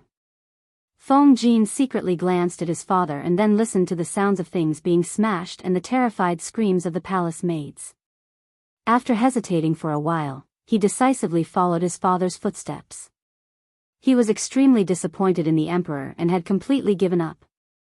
As Feng Ren expected, the emperor only rewarded Feng Jin with a large amount of money and medicinal herbs. He didn't mention how to deal with the messengers from the northern borderline. He didn't even try to hide the fact that he was defending the people from the northern borderline. Even though Feng Ren threatened him with resignation, the other party was determined and even secretly felt a little happy. Although Feng Ren was the head of the Secretariat, he was still an official. No matter how insignificant he was still an official. If he took the initiative to resign, the emperor could install his confidant and gradually increase his voice in the court. He thought of Secretary Lu's reaction. When he heard that Feng Ren intended to resign, he hurriedly went to report, but the emperor was overjoyed. When he put the two reactions together, Feng Ren almost laughed. An emperor's foresight was not as farsighted as a eunuch. If the Feng family continued to follow such an emperor, they would be doomed. It was a good strategy to escape as soon as possible. When it came to chess skills, even Ten Lu Zheng could not beat Wei Ci, who was full of schemes. I don't want to play chess with you anymore. Every time I play, I feel like I'm punching cotton. I feel very aggrieved. Lu Zheng saw that he had lost the upper hand on the chessboard, so he quickly admitted defeat. It would be self-torture to continue playing chess. He wanted to find Jiang Pengji for comfort, but when he turned around, he found that she had disappeared. Zixiao, did you see where Lanting went? Lu Jing asked casually. Wei Si said, he left a quarter of an hour ago. I guess he went to bed. Lu Jing nodded and immediately reacted. He gritted his teeth and wanted to strangle the person in front of him. You were playing chess with me 15 minutes ago, and now you have the time to pay attention to others. Wei Si was speechless. Jiang Pengji was watching them play, but she knew that Lu Jing would lose when she saw the chess. She suddenly lost the mood to continue watching. She did not obediently go to bed like Wei Si had told her to. Instead, she changed into a set of light clothes and went to drink wine with Lu Shi. Yes, drinking with prostitutes, and bringing Lu Shi along. Lu Shi, what can I do? I'm desperate too. Lu Shi didn't even dare to touch his daughter's glass of wine as he watched her drink like it was water. What's bothering you? He asked. Jiang Pengji dismissed her attendants and asked Lu Shi, Father, did you mean it when you said you wanted to marry my sister to Wu Majun? Lu Shi furrowed his brows and replied, Of course it's true. As your father, I've also said that you don't need to settle the grudges of the previous generation. In that case, I have a presumptuous request. Jiang Pengji's eyes lit up, and there seemed to be a glimmer of light in them. What? Jiang Pengji said, I want to find a girl with outstanding looks to be my sister's dowry. I want her to marry Wu Majun. Nanxing was already in chaos. The four factions of Nanman had directed their troops towards Nanxing's capital city. Out of the 5 countries in the world, one was about to perish. She could not wait any longer. Lu Shi's current body would only be 13 years old in a few months. In a few years, no one knew what the situation would be like in the world. Jiang Pengji planned to start planning now, instead of waiting until then to passively enter the game. Lu Shi was a little dumbfounded. He understood that his daughter was probably going to use a honey trap to make the already chaotic situation even worse. At the same time, she would secretly gain some benefits. A honey trap and pillow talk could be considered a good idea, but Wu Majun was only an unfavored prince on the surface. Jiang Pengji only sneered coldly at this. Does the Dongqing royal family still have such a thing as moral integrity? They can humiliate their officials' wives, kill their brothers and snatch their sisters-in-law, and kill their parents. How can they lack a concubine who snatches their sons? Rather than directly sending the beauty to him, it's better to let him snatch her himself. That way, it won't arouse suspicion. Also, try to make this girl look similar to Wu Majun's mother, Wang Shi. Jiang Pengji tapped her fingers on the tea table and added. Lu Shi's hands trembled when he heard that. The teacup that he was holding suddenly fell on the table, spilling tea all over the table. His face became extremely ugly. After Jiang Pengji saw it, she revealed an expression that said, I knew it. What you said is not difficult. I'll send someone to look for her. Lu Shi tried hard to maintain a calm expression. He was afraid that he would reveal any unnecessary emotions. Jiang Pengji acted as if she did not see Lu Shi's loss of composure. She continued to leisurely drink her wine with a faint smile on her lips. Lu Shi, who was beside her, was anxious and fearful. As time went by, the psychological pressure that his daughter put on him increased. Spending the night in the red light district, enjoying a night of singing and dancing, it was indescribably carefree. When the sun hung high in the sky the next day, Jiang Pengji returned to the hot spring house with the smell of alcohol. Where the hell did you come from? Lu Jing saw her and was about to greet her, but he was scared away by the various colors of rouge on her body. The rouge smelled good, but it could not withstand the strong smell of alcohol. The combination of the two was a kind of olfactory torture for people who were used to smelling all kinds of incense. Chongqing Alley. That's not a hell of a place. Jiang Pengji soaked her face with a wet towel. She looked much more sober. Lu Zheng was speechless. Even though it was his first time in Shangjing and his first time soaking in the hot spring, he knew what kind of place Chongqing Alley was. It was a gentle place for men and a red light district where all kinds of beauties gathered. The teenager in front of him was not even fully grown yet, right? The wine there is delicious and the music is not bad. If you like it, I'll bring you there later. Lu Jing quickly agreed to Jiang Pengji's invitation. How? How can I accept that? But I heard that there are many talented women in Chongqing Alley who are full of knowledge. Many young and talented men will always have a poetry competition in order to win a beauty's smile. I really want to see it. Wei Ci was speechless. He glanced at Lu Jing, who was slightly eager to try, and then looked at Jiang Pengji. He snorted coldly. Seeing Wei Ci walk past them, Lu Jing said with a bitter face, Zixiao has never liked to be close to women. He looks down on that kind of place. He heard our conversation just now. I hope he won't say anything in front of Master. He won't say anything, Jiang Pengji said with certainty. Lu Jing asked, how do you know? Jiang Pengji found it funny and answered, intuition. Wei Ci did not say anything, but Jiang Pengji and Lu Jing could not go to Chongqing Alley because Master Yuanjing left Ji Shan with his students in the afternoon. Seeing that, Lu Shi felt that soaking in the hot spring was boring, so he took Jiang Pengji and hitched a ride with them. They went down the mountain together. When they arrived at the city gate, they were still talking and laughing when a piece of shocking news came.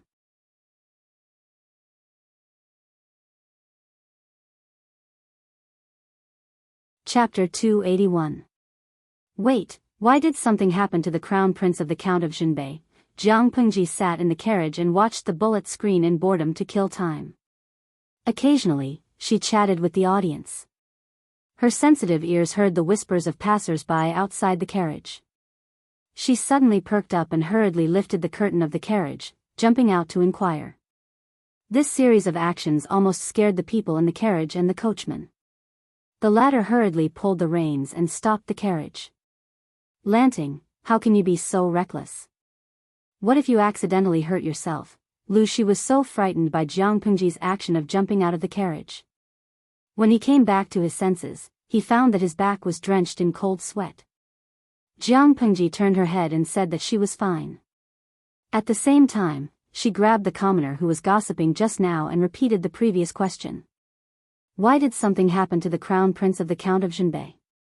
The commoner was so frightened that he almost forgot how to speak. He looked at Jiang Pengji's attire and knew that she was not an ordinary person. He could not help but secretly curse his bad luck. It was not easy to serve a noble person. If he accidentally angered her, it would be difficult to keep his head. With such a perturbed feeling, the commoner smiled at Jiang Pengji uneasily. His smile was very forced. After a long time, he squeezed out a sentence. This matter spread around last night. It said that the crown prince of the Count of Jinbei fought with someone for the title of courtesan. There was a conflict and a few people were killed. The crown prince was weak and could not withstand the stimulation. He died on the belly of the courtesan. Jiang Pengji was speechless. Yuan Jing and the others and Lu Shi also recovered from Jiang Pengji's reckless jumping out of the carriage.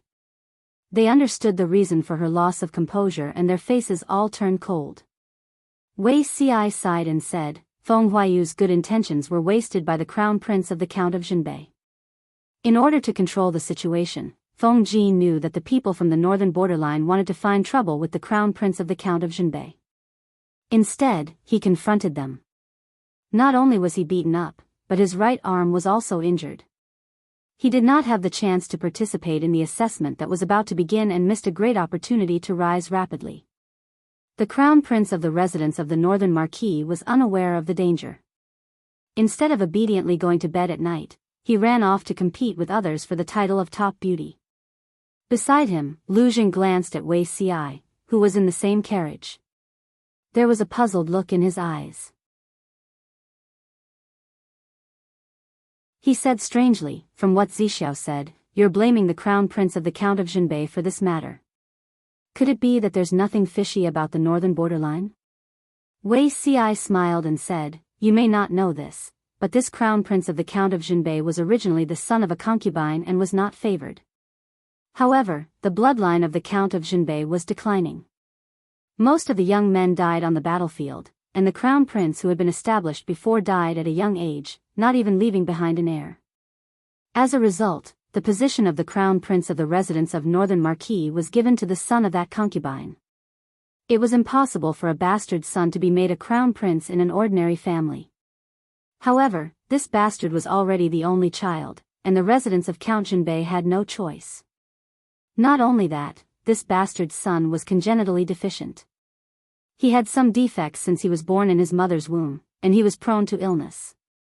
The Count of Jinbei regarded him as a fragile porcelain doll, and he did not even dare to speak loudly. They spoiled him to the extreme, and gradually raised him to be blindly arrogant and foppish. Perhaps there are traces of the northern borderline in this, but this crown prince is courting death. There's no doubt about that. If he was smarter, he would have known to behave himself when Feng Huayu helped him avoid the disaster. Why would he fight for the title of courtesan belle then? Wei Ci said with a cold expression.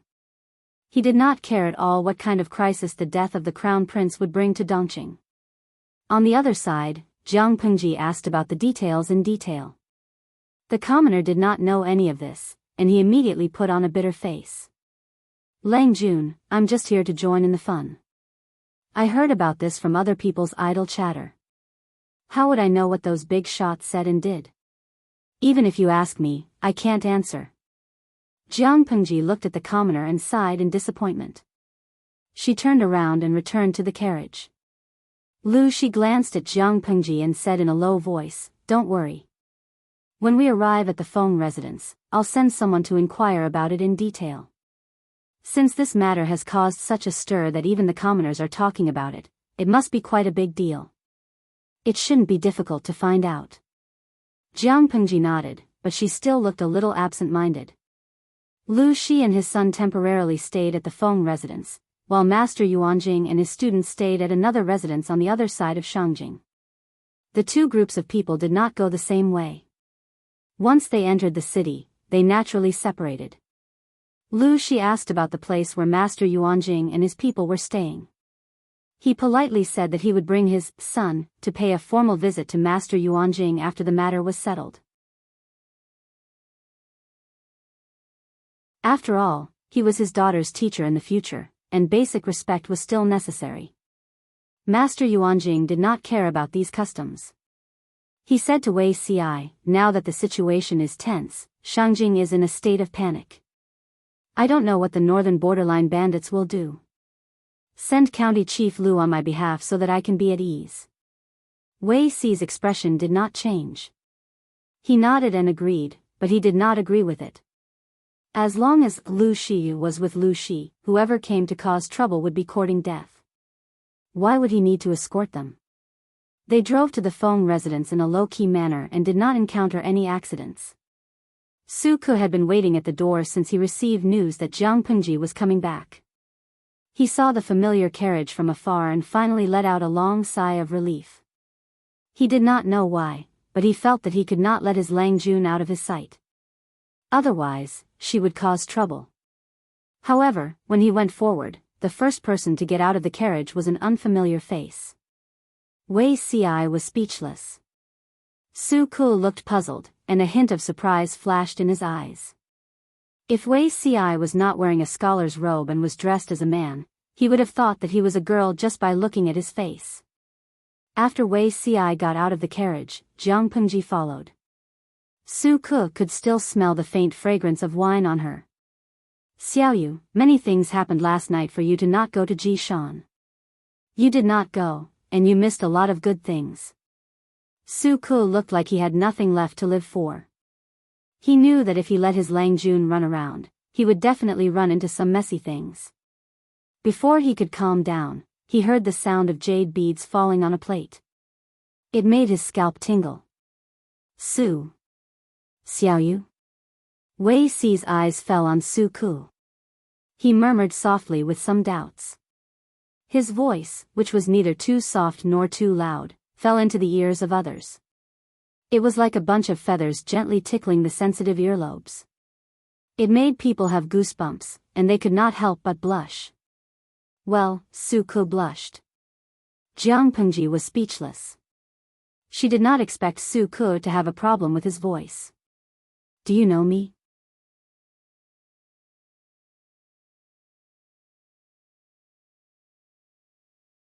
Chapter 282. I don't know you. I just feel that the name sounds very familiar. It's as if I've known you for a long time, but I can't remember where I've heard it. Wei Ci gave a perfect smile and then cupped his hands in the other before his chest to Lu Shi and his son. He said in a neither servile nor overbearing manner, County Chief Lu and Lang Jun have safely arrived at the Feng residence. I have not disgraced my master's orders, so I will not disturb you any longer. I am afraid that my master will be waiting anxiously, so I will take my leave first. Lu Shi tried to persuade him to stay, but Wei Ci used the excuse that it was important to report and left. Su Ku asked in private, "Is that your new friend?" Jiang Pengji secretly rolled her eyes. She did not think that Wei Ci saw her as a friend. It was obvious that this man called Wei Ci, for some unknown reason, was very repulsed by her. It was not considered hostile, but it was not friendly either. However, as long as it did not affect her safety, and Wei Ci was unwilling to spill his secrets, she could not be bothered to investigate the root cause. We just met once. He was ordered by Master Yuanjing to send me and my father off. Master Yuanjing? Su Ku was surprised.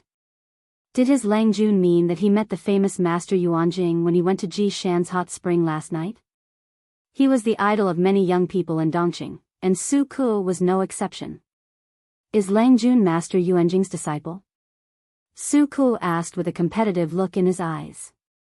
Yes, Master Yuanjing's disciple. I have some secrets, but...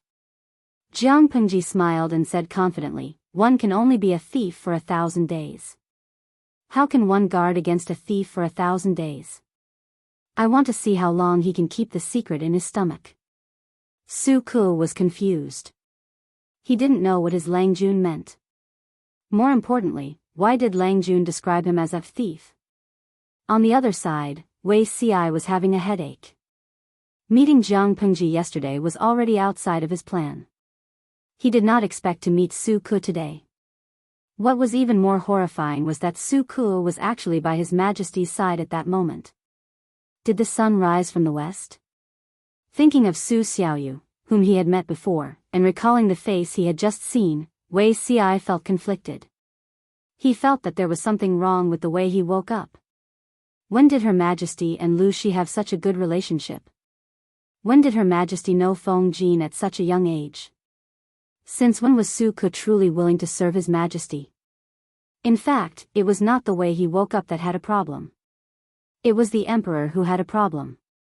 Once he thought of her expression, mannerisms, and battle prowess that she was all too familiar with, Wei Ci silently suppressed this absurd thought. Wei Ci did not expect that the matter that gave him a headache was not over yet. As soon as he returned to the residence where the students of Langyi Academy were staying, he acutely noticed that the surrounding atmosphere was slightly stagnant. Looking around, not only did the students look unhappy, even Master Yuanjing, who was always optimistic, looked cold. This scene made Wei Ci's heart tremble. He had a faint ominous premonition. Master, I have sent County Chief Lu and his son safely to the Feng mansion. Yes, I understand. Mr. Yuanjing seemed to have aged a little. His lips, which were usually curled, were now pressed into a straight line. His eyes were filled with frost. Master, did you encounter something difficult? Why do you look so distressed? Wei Ci asked. Master Yuanjing restrained his expression, but the melancholy between his eyebrows was still eye-catching. I'm fine. You can go and review your lessons. Don't go out easily these few days. After saying that, he stood up with the support of the table beside him. His footsteps were faintly frivolous, which made Wei Ci very worried. After Master Yuanjing left, the suffocating silence in the room was finally broken. Wei Ci looked at Zuda. Zuda, you have always been taking care of Master. Do you know why Master is like this? Ever since Zuda entered Langyi Academy, he had volunteered to take care of the older Master Yuanjing. Although this person was a little simple-minded and held a different philosophy from Wei Ci, Zuda was extremely respectful to Master Yuan. He followed him all the time and almost never left his side. Zuda saw that his classmates in the room were all looking at him. Suddenly, the pressure doubled. He could only bite the bullet and say, "This matter. Master strictly forbade me to say it." Wei Si's expression turned cold. He flicked his sleeves and stood up. Since Zuda did not want to say it, he would find out from other sources. Most of the other students had the same reaction. Looking at the empty hall, Zuda could not help but grit his teeth in anger and vent his anger by pounding the ground. Damn the northern borderline. 2 flowers bloomed, one on each side. Jiang Pengji looked at Feng Jin, whose arm was tied up. His movement of raising his right hand was very stiff. He looked a little silly. Who asked you to play the hero? You knew that you couldn't beat him. Why didn't you call for my help earlier? Feng Jin smiled bitterly. His face was still a little pale, but it was much better than the night before. How can a man let a woman stand up for him? Jiang Pengji was secretly surprised. She said leisurely, "TSK, if that's the case, why did you let the servant call for me last night?" Feng Jin blinked his eyes. He did not care about his pride anymore. He supported his chin with one hand and looked at the stalemate on the chessboard. Because I suddenly realized that Lanting cannot be judged by ordinary women. All the men in the world are inferior to her. It is not embarrassing to ask for help. Jiang Pengji was speechless. Looking at the chessboard, Feng Jin thought for a long time before putting down a chess piece. He said, "I thought that I would be able to avoid the disaster by helping the heir. I didn't expect that my good intentions would go to waste. He wouldn't have died if he didn't ask for it. This person is purely asking for it. I've just sent someone to inquire about the situation, and I've finally figured out what happened last night." Jiang Pengji's expression was cold. She was thinking about the chessboard in her mind, but she said, "That heir is really spoiled. His family doesn't give him the moon if he wants the stars. When has he ever suffered a setback outside?" He knew that the people who competed with him for the title of courtesan belle were from the northern borderline, but he did not back down after being reminded. Instead, he was fearless and even provoked them on purpose. He ordered his servants to beat them up. In the end, the heir of the Count of Jinbei won the beauty. He won a great victory. Several people who competed with him for the title of courtesan belle were beaten to death. Beating people to death was a small matter.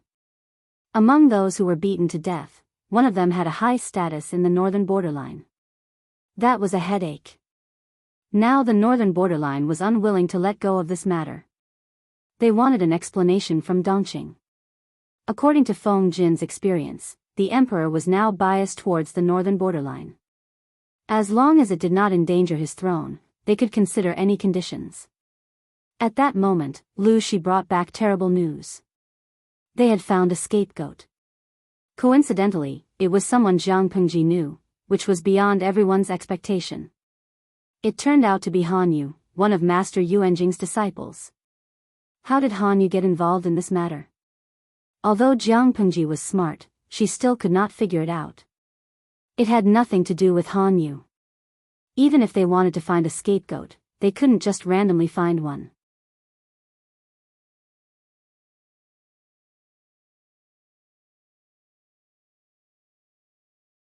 Chapter 283.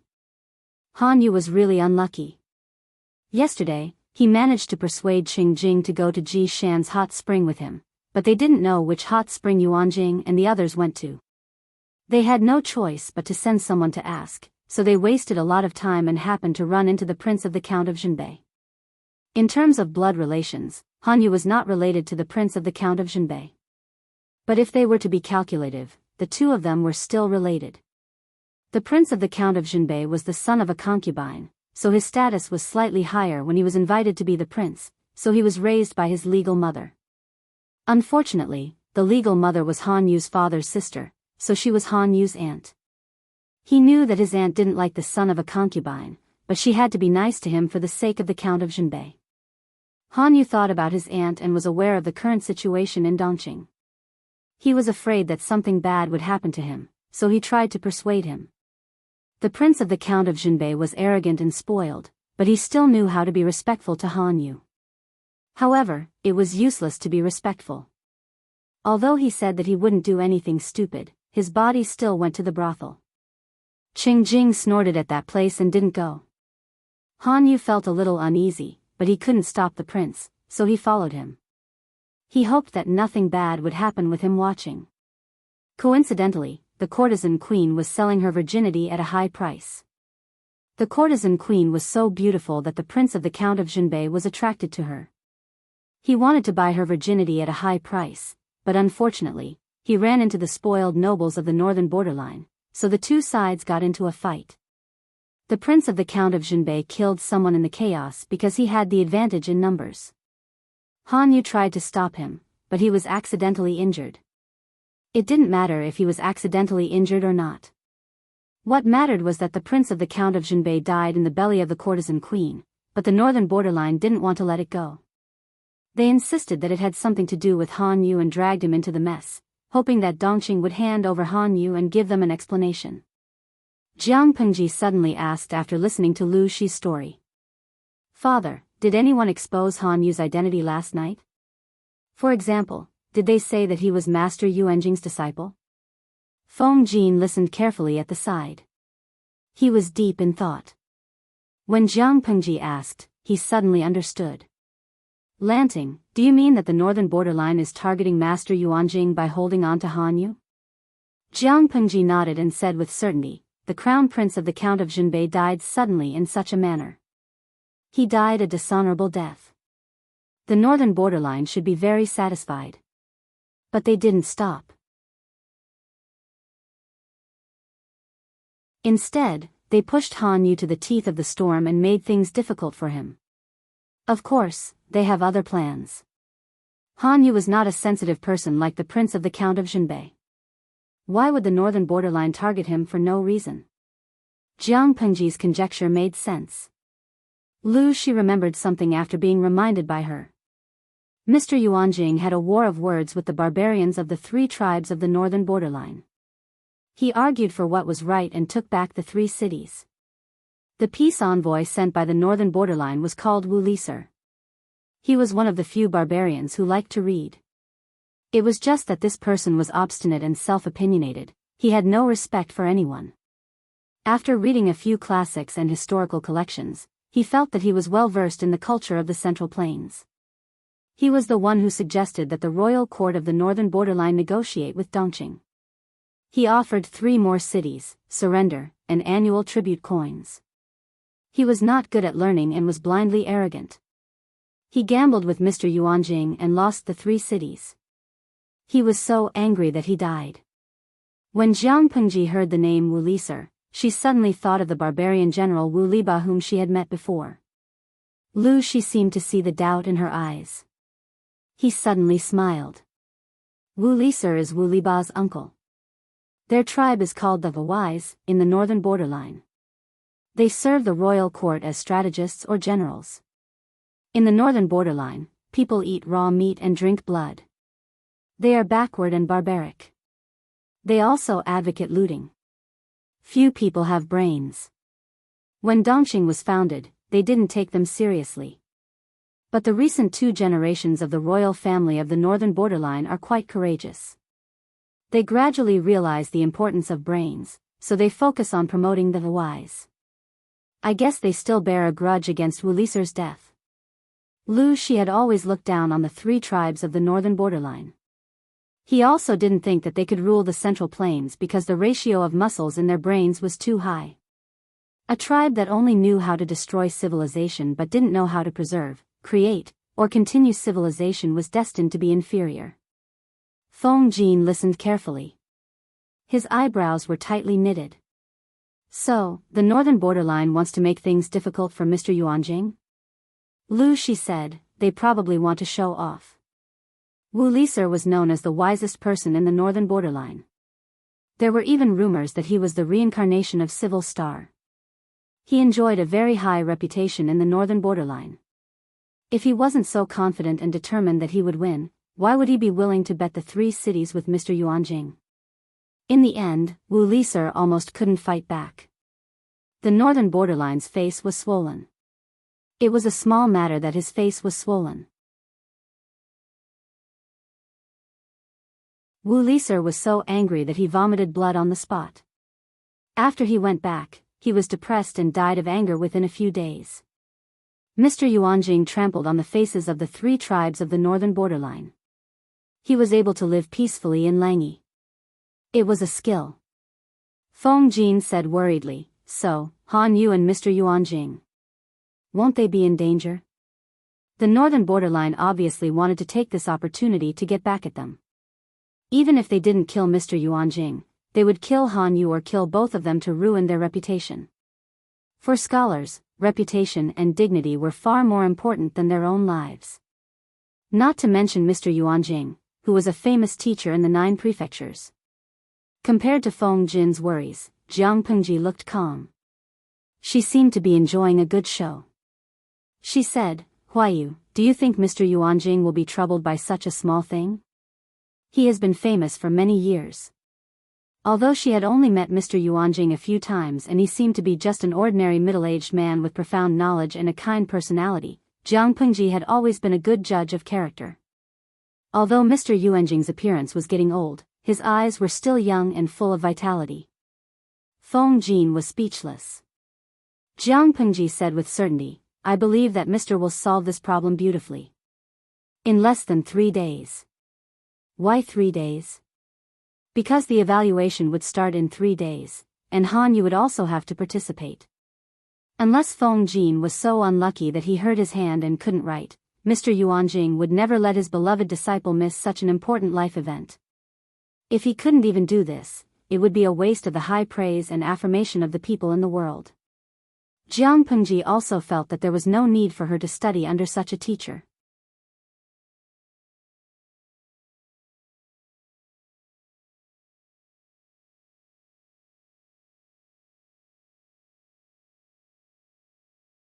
Chapter 284. Master Yuanjing looked at the koi fish swimming in the pond in the courtyard and said with a gentle expression. It's good that you're back. Han Yu was fine, but he was a little nervous. I'm an unfilial disciple. I got you involved in this and almost ruined your reputation. Seeing Han Yu kneeling on the ground, Master Yuanjing laughed, Get up. You've never been so obedient before. Han Yu was anxious. He didn't know what his master would give him in exchange for his safety from the northern borderline. It would be terrible if this incident was exaggerated and people said that Master Yuanjing secretly colluded with the northern borderline. It's okay. The letter I wrote will not be used against you. Why are you being so careful? Han Yu was relieved to hear that. Master Yuanjing waved at him and said, Come closer to me. Han Yu did as he was told and moved closer. Master Yuanjing raised his right hand and pinched Han Yu's face. It hurt a little. After a long time, Master Yuanjing showed a complicated expression. Han Yu didn't know whether it was joy or worry. You may leave. If there's nothing else, call Zixiao over. Master Yuanjing let go of his hand and turned to feed the koi fish in the pond without looking at Han Yu. Han Yu had never seen Master Yuanjing like this. He was anxious, but he still went to call Wei Ci. You're different. He didn't expect Wei Ci to say that as soon as they met. What's different? Han Yu felt creeped out by Wei Ci's stare. Nothing. Wei Ci lowered his eyes and frowned. Since my master asked me to go, I shouldn't keep him waiting. Wei Ci sighed in his heart and left the confused Han Yu. The dark clouds in his heart gradually dispersed.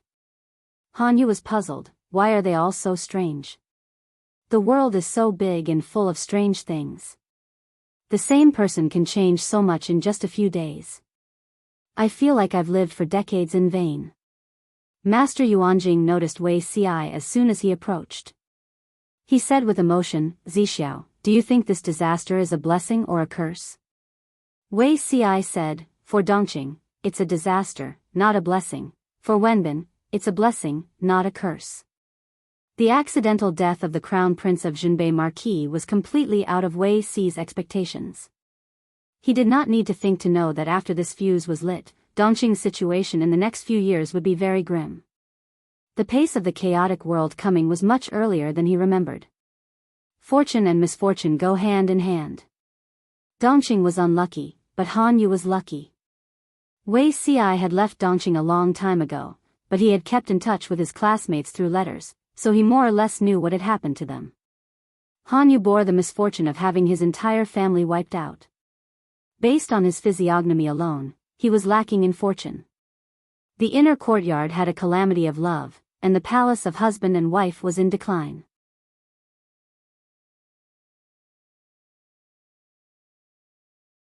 Because of the calamity of women, he was destined to die prematurely in his prime. In fact, it was true. When Han Yu was middle-aged, his wife's family rebelled against him and was quelled. After the incident was exposed, he wrote a confession letter and committed suicide by swallowing gold. Wei Ci had learned from Master Yuanjing and was quite accomplished in reading people's faces. Naturally, he could see the changes in Han Yu's facial features. Master Yuanjing smiled and said, "From the looks of it, Lu Shi is indeed the destined one." Wei Ci said in a soft but firm voice, "She is." Master Yuanjing was gratified at first, but then he showed a complicated expression. "She is still an unpolished jade. Although Lu Zhongqing has been guiding her, the effect is minimal. She is cruel and ruthless. If she doesn't change, I'm afraid she can't be a wise ruler." Wei Ci was silent. Could he say that Her Majesty had restrained herself a lot? She was not a wise ruler. She was not even close to being a wise ruler. The history books were mixed. Some people praised her for being open-minded, while others slandered her for being tyrannical. The former was debatable, while the latter was notorious. Master Yuanjing tilted his head and seemed to be thinking.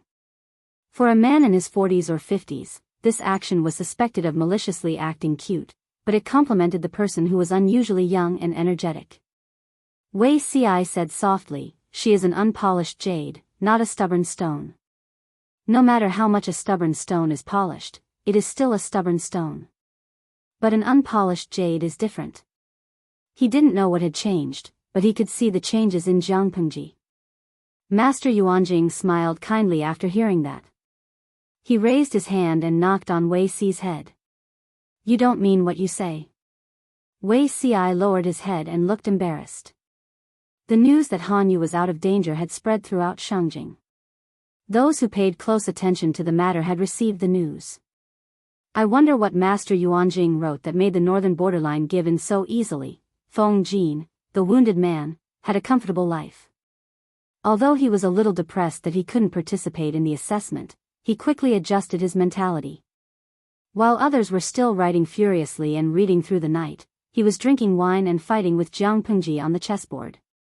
Jiang Pengji pouted and said, "The people in the northern borderline have muscles in their brains." Master Yuanjing's content must have hit the nail on the head to make such a boorish man bow down. The kind that slaps people in the face and they don't dare to make a sound. Jiang Pengji's judgment was almost always correct, even about Master Yuanjing. Feng Jin was curious and said, "Then guess, what did he write?" "Guess? I guess there are 3 possibilities. First, it's a strategy to attack the city and subdue the enemy. It's a vital part of the hinterland of the northern borderline.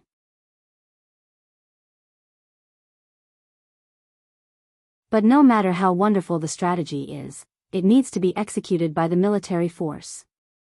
If Master Yuanjing presents a strategy to subdue the enemy in the northern borderline, it's mainly a deterrent. It's a silent message, did you see that? Such a strategy can kill you. If Dongqing can't handle it, I can rely on a country that can kill you." Feng Jin was amused by Jiang Pengji's vivid simulation. He almost choked on his breath. Jiang Pengji mumbled, "Second, maybe it's a secret of the northern borderline?" Feng Jin finally stopped smiling and asked her, "What about the third?" He knew Jiang Pengji was talking nonsense, but she had a serious expression on her face. That was why he was amused. "Third, I read a piece of history at home. The 3 tribes of the northern borderline are the descendants of the Jianghu tribe of the previous dynasty. They are brave and good at fighting. Each of them is fierce and ferocious. During the chaos of the 16 kingdoms, they burned, killed, and looted. They raped women and used women as food to satisfy their hunger. They even kept young girls in captivity to reproduce. In just a few decades, their population expanded from less than 200,000 to more than 3 million. Feng Jin listened carefully. He knew about this piece of history, but it had nothing to do with the topic, right? Jiang Pengji took a sip of tea to moisten her lips. She continued, the Jianghu tribe has a large number of elite rattan armored cavalry. The rattan armor is made with a special method by the Jianghu tribe. It's lighter and more portable than normal armor. It's hard for swords and spears to penetrate it. The rattan armored cavalry is very difficult to deal with. They became their weapon in the northern borderline. In the end, they even wanted to use the power of the rattan armored cavalry to conquer the Central Plains. They wanted to dominate the Central Plains. In a short period of time, no one could stop them. Feng Jin thought about it and said, I've heard of the rattan armored cavalry. In the end, 500,000 rattan armored cavalry were buried in Sichuan Plain. 500,000 was a bit exaggerated, but it was certainly not a small number. That was the history of the end of the 16 Kingdoms chaotic era. 500,000 rattan armored cavalrymen swept through half of the Central Plains. In the end, the prime minister of the Great Xia dynasty, Huangfu Fengmin, set fire to the Sichuan Plains. No one survived. Jiang Pengji suddenly smiled. If I were Master Yuanjing, I wouldn't say anything else. I'll just say one thing. Do you remember the fire in Sichuan Plain that destroyed our ancestors' wild hopes of conquering the Central Plains? Feng Jin was stunned for a while. He said, did the 3 tribes of the northern borderline rebuild the rattan armored cavalry? Feng Jin thought about how scary the rattan armored cavalry was in the history books. He felt like his scalp was going to explode.